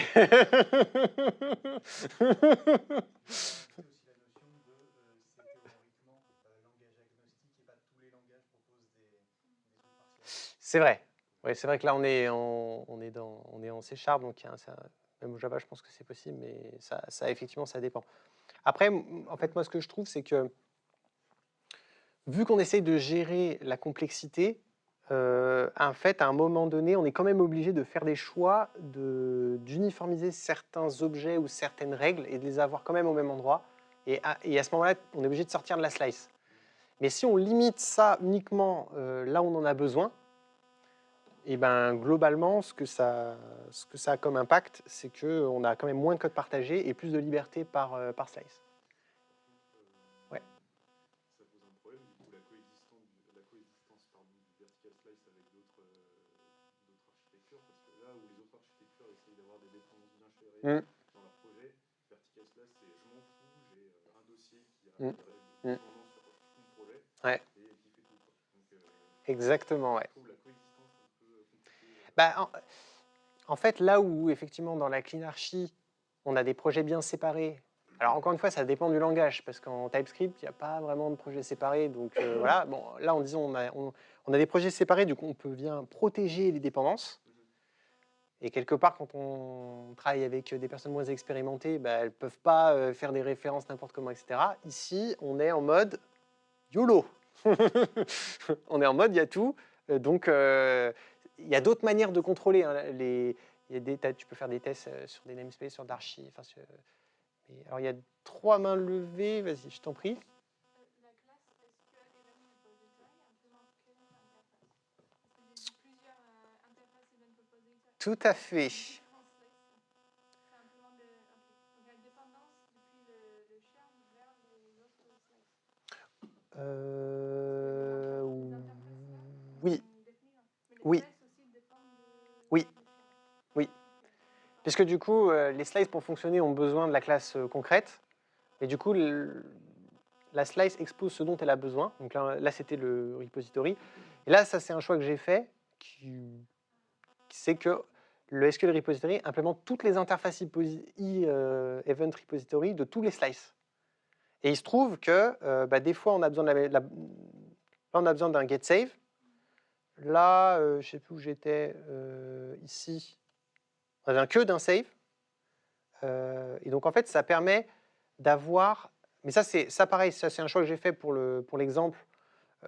Vu qu'il n'y a pas de règles en slice, on peut vraiment faire ce qu'on veut. On pourrait même juste avoir la classe concrète et se l'injecter du coup dans... Donc là, c'est pour quand même mettre des séparations entre certains concepts, notamment si on veut faire un peu de testabilité. Si on est vraiment trop couplé, on limite quand même ce qu'on peut tester unitairement. Mais là, ça c'est un choix pour l'exemple que j'ai fait. Mais c'est une des possibilités. Oui, Romain, tu voulais rebondir ? Ça répond partiellement à la question que j'allais poser, mais c'est pas vraiment une question qu'il faut formuler. Là où j'en suis dans ma réflexion, tu as des slices qui ont pour objectif de renforcer la cohésion, d'avoir un niveau d'abstraction qui est adapté à la feature que tu es en train de développer. Par contre, tu as quand même une problématique, c'est que tu as une data qui elle est persistante, un schéma de base de données, et celui-là, toutes tes slices sont obligés de s'y conformer. Vas-y, continue. Toutes les slices qui ont besoin d'accéder à une donnée vont avoir un repository, une abstraction, quelque chose, mais par contre, derrière, on est d'accord que tu es obligé, effectivement, c'est ce que tu nous as montré là, d'avoir une implémentation qui est là pour pas avoir à aller éclater toutes tes slices une par une à chaque fois que tu changes ton schéma. Du coup, finalement, est-ce qu'on ne retrouve pas un peu encore cette notion de corps de l'hexagone et tes slices sont des mini-hexagones? Alors là, on est un peu sur une architecture hybride, effectivement. Mais si on reprend le cas que tu dis, alors tu parles surtout de la base de données. Et si je prends par exemple, je crois que c'est Comment, lui il a un email sender. Là, j'ai pas fait de vraie implémentation d'ailleurs de email sender, mais si j'en avais une, en fait, je la mettrais dans la slice. Donc parce que c'est le seul qui en a besoin. À partir du moment où tu en as plusieurs qui ont besoin, mais qui ont strictement les mêmes besoins, effectivement, à un moment donné, c'est soit tu dis on s'autorise à avoir de la duplication parce que ça nous apporte quelque chose, soit tu dis bah non, ça nous apporte trop de galères, donc on préfère unifier. Et dans ce cas, tu es obligé de retomber effectivement dans un système de cleanarchy. Pas forcément, mais en tout cas d'être en capacité de partager la même classe du coup à plusieurs slices et Après, tu peux choisir de créer des abstractions ou pas. Tu pourrais très bien dire, en fait, on ne met pas d'interface, et du coup, les use cases, ils référencent directement les classes concrètes. Et du coup, tu peux plus tester unitairement, mais tu peux très bien dire, bah, j'ai d'autres manières de tester, j'accepte ce trade-off, et du coup, j'ai plus de port. Donc là, tu peux choisir, et c'est ce qu'on verra un peu dans les inconvénients, c'est que comme c'est freestyle total, il faut quand même savoir un peu où on va. Il faut avoir quand même quelques notions de, justement, c'est ce que dit Jimmy Bogart, de gestion des codes SMEL, le refacto, quand est-ce que tu introduis des abstractions, parce que là, tu n'es pas guidé, et donc c'est à toi de décider au bon moment de les créer. Oui. Du coup, je rebondis là-dessus. Est-ce que finalement, cette notion slice, ça n'a pas un côté jetable? C'est tu as une seule feature, une seule fonctionnalité, elle est mal implémentée, si elle ne correspond plus, tu la jettes, tu redéveloppes une nouvelle. Bah, c'est vrai qu'il y a un gros avantage, c'est que vu qu'on réduit au maximum les dépendances, tu prends ton répertoire, tu fais supprimer, tu retires le register, tu lances ton appli et genre ça marche. C'est juste que ton endpoint, il n'est plus disponible. Donc en théorie, oui, ça peut être utilisé un peu sous ce format, en mode on fait des expérimentations, et puis jeter, c'est facile, parce que du coup, on a tout au même endroit. Voilà. Et d'ailleurs, Jimmy Bogart, il va beaucoup plus loin. Quand il ne design pas des API, mais quand il design du classique MVC, du Blazor, etc., c'est qu'il met même les composants dans la slice. Donc il met même la vue. Donc tu te retrouves avec Comment Event, et dedans, effectivement, bah, tu as ton composant graphique. Du coup, tu as toutes les problématiques front aussi.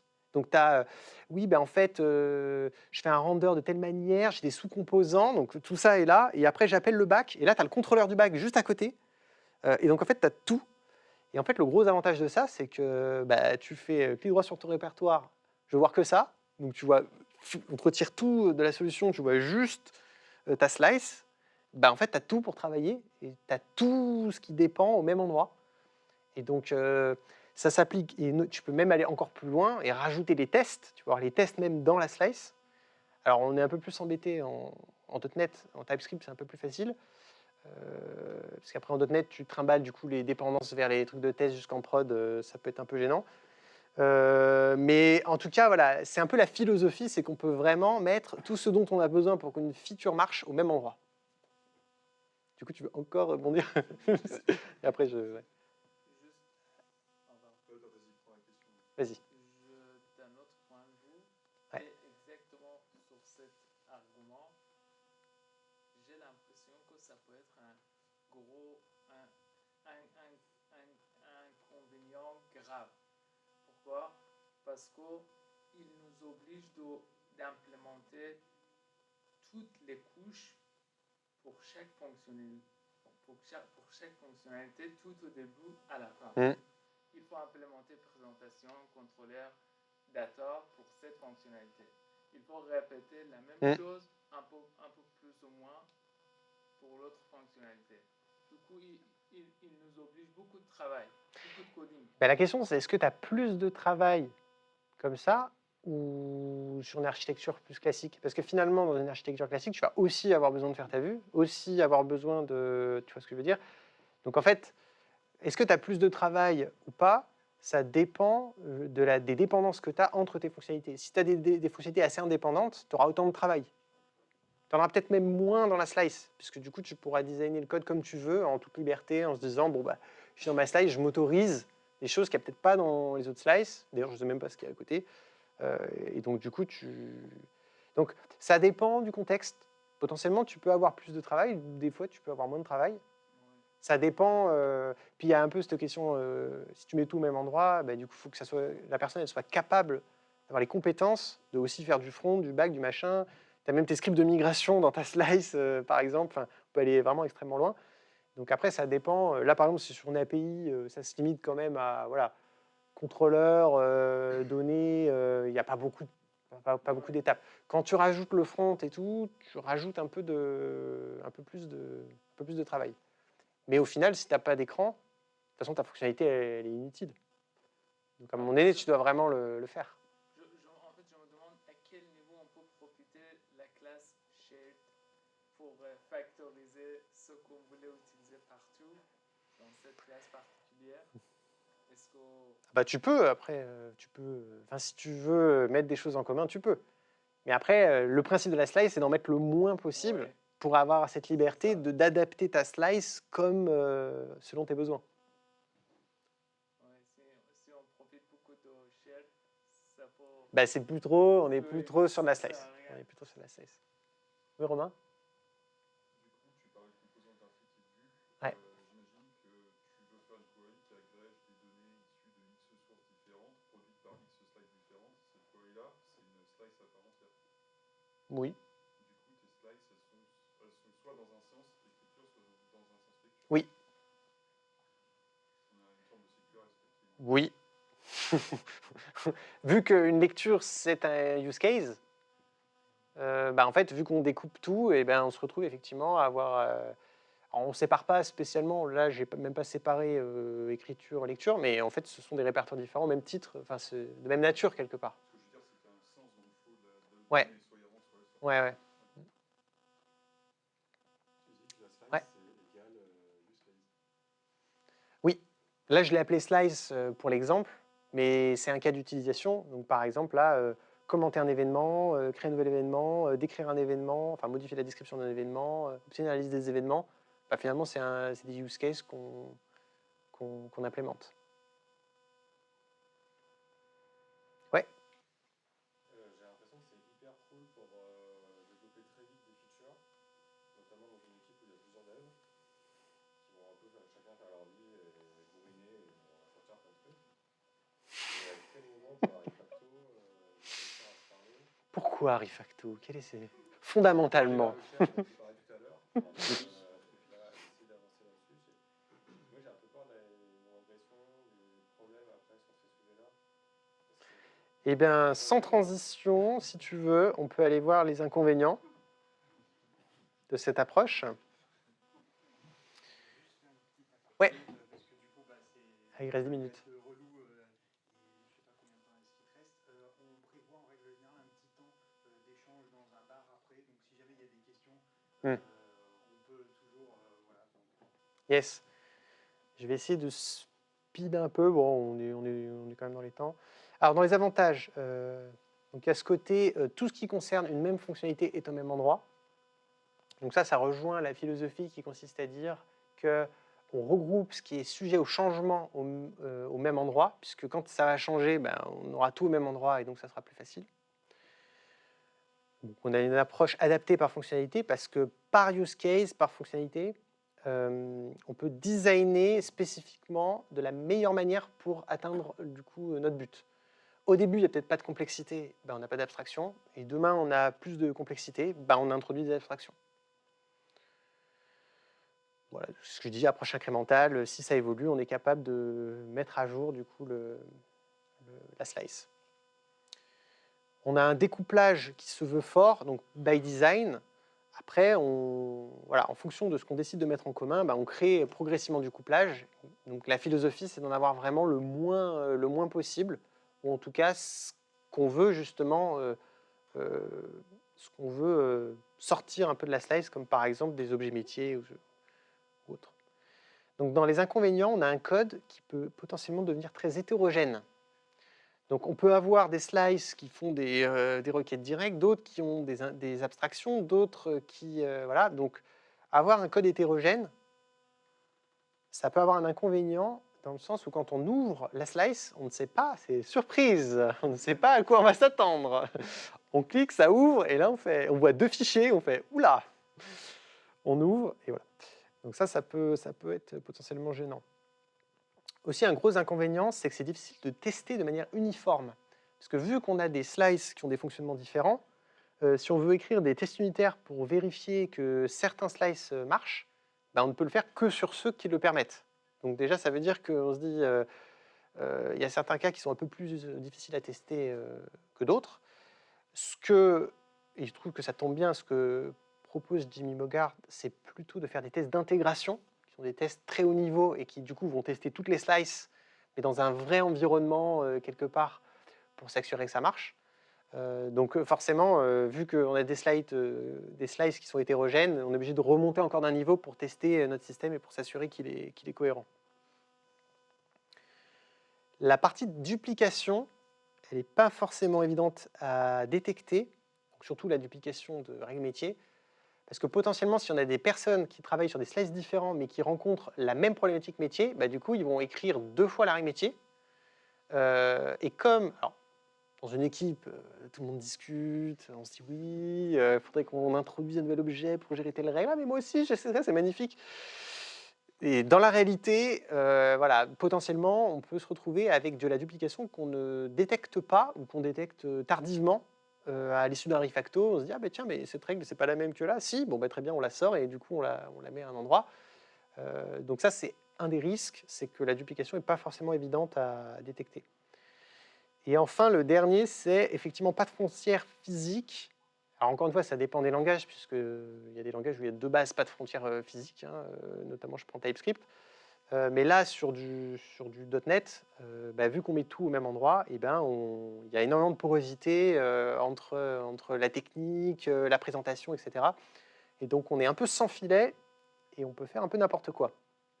Et c'est pour cette raison que J.B. Bogart il préconise d'utiliser l'architecture Slice uniquement pour des équipes qui sont très seniors et qui sont en capacité de détecter les codes SMEL, de trouver les bonnes abstractions du coup au bon moment et d'être en capacité du coup de gérer ces différents inconvénients, code hétérogène et notamment la gestion de la duplication.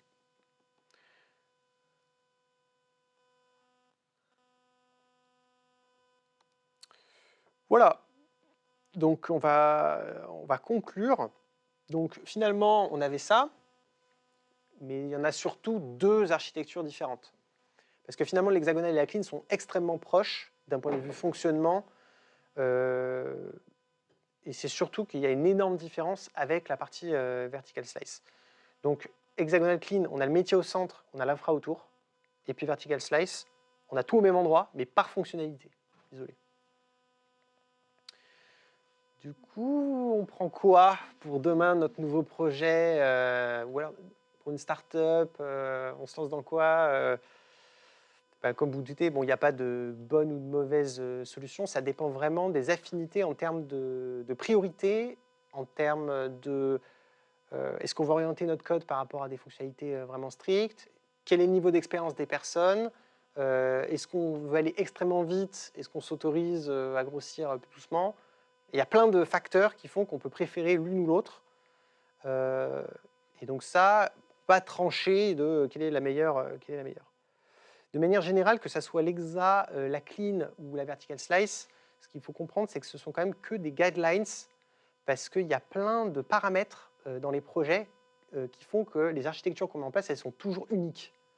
On a des contraintes particulières, ça dépend de la technologie. On est en TypeScript, on est en Ruby, on est en C#, on est en Java. On ne va pas designer tout à fait l'architecture de la même manière. Ça dépend si on veut faire l'architecture côté back, côté front. Parce que du coup, côté front, on peut aussi faire de la clean archi. Du coup, c'est d'autres problématiques. Et même si ça se ressemble, si on les compare bout à bout, c'est pas tout à fait la même chose. Et puis, en fonction de ce qu'on fait, du MVC ou une API REST, on va avoir des abstractions à rajouter, à retirer. Et donc, globalement, ce sont des guidelines. Et le plus important, c'est surtout de comprendre les concepts qu'il y a dessous, notamment l'inversion de dépendance et les isolations en termes de couches, ou alors ce regroupement par fonctionnalité. Et après, on peut adapter ça en fonction des projets, en fonction des équipes. On peut aussi faire des architectures hybrides. J'en ai pas trop parlé, quoique c'était globalement un peu ce que j'avais sur la partie vertical slice. Mais on peut tout à fait avoir des slices verticales et avoir des petits hexagones à l'intérieur du coup de notre slice. On peut avoir une séparation plutôt query command en mode CQRS. Donc globalement, les architectures, on peut les hybrider et faire des choses qui permettent de bénéficier davantage par rapport à un contexte donné. Et bien sûr, le plus important, c'est qu'une architecture logicielle, c'est une décision d'équipe. Parce que la pire architecture, c'est celle qu'on n'a pas choisie et qui nous a été imposée par quelqu'un qui ne va pas s'occuper du code. Parce qu'en fait, le problème principalement de l'architecture, c'est qu'on est confronté quotidiennement à la structure qu'on a communément admise qui était la bonne. Et donc, si on ne partage pas le pourquoi elle a été mise en place et comment il faut qu'on mette à jour les différents fichiers, les classes, etc., eh ben, ça ne fonctionne pas. Ça ne fonctionne pas du tout. Donc avant tout, c'est une décision d'équipe et ça change en fonction de la sensibilité des personnes dans une équipe. Et l'idée, c'est de trouver quelque chose qui permet de satisfaire tout le monde, avec pour objectif quand même, rappelons-le, de réduire un maximum la complexité accidentelle des produits et des logiciels qu'on développe. Voilà, c'est tout pour moi. Et il y a quelques ressources là que j'avais mis, mais vous les retrouverez globalement. Une photo d'Alistair. Oui. Votre projet est sur GitHub, ce qu'on a vu dans le vidéo. Oui, le code source, il est sur le GitHub de MTG Lyon et on pourra vous envoyer le lien, vous pourrez aller voir le code source directement. Voilà.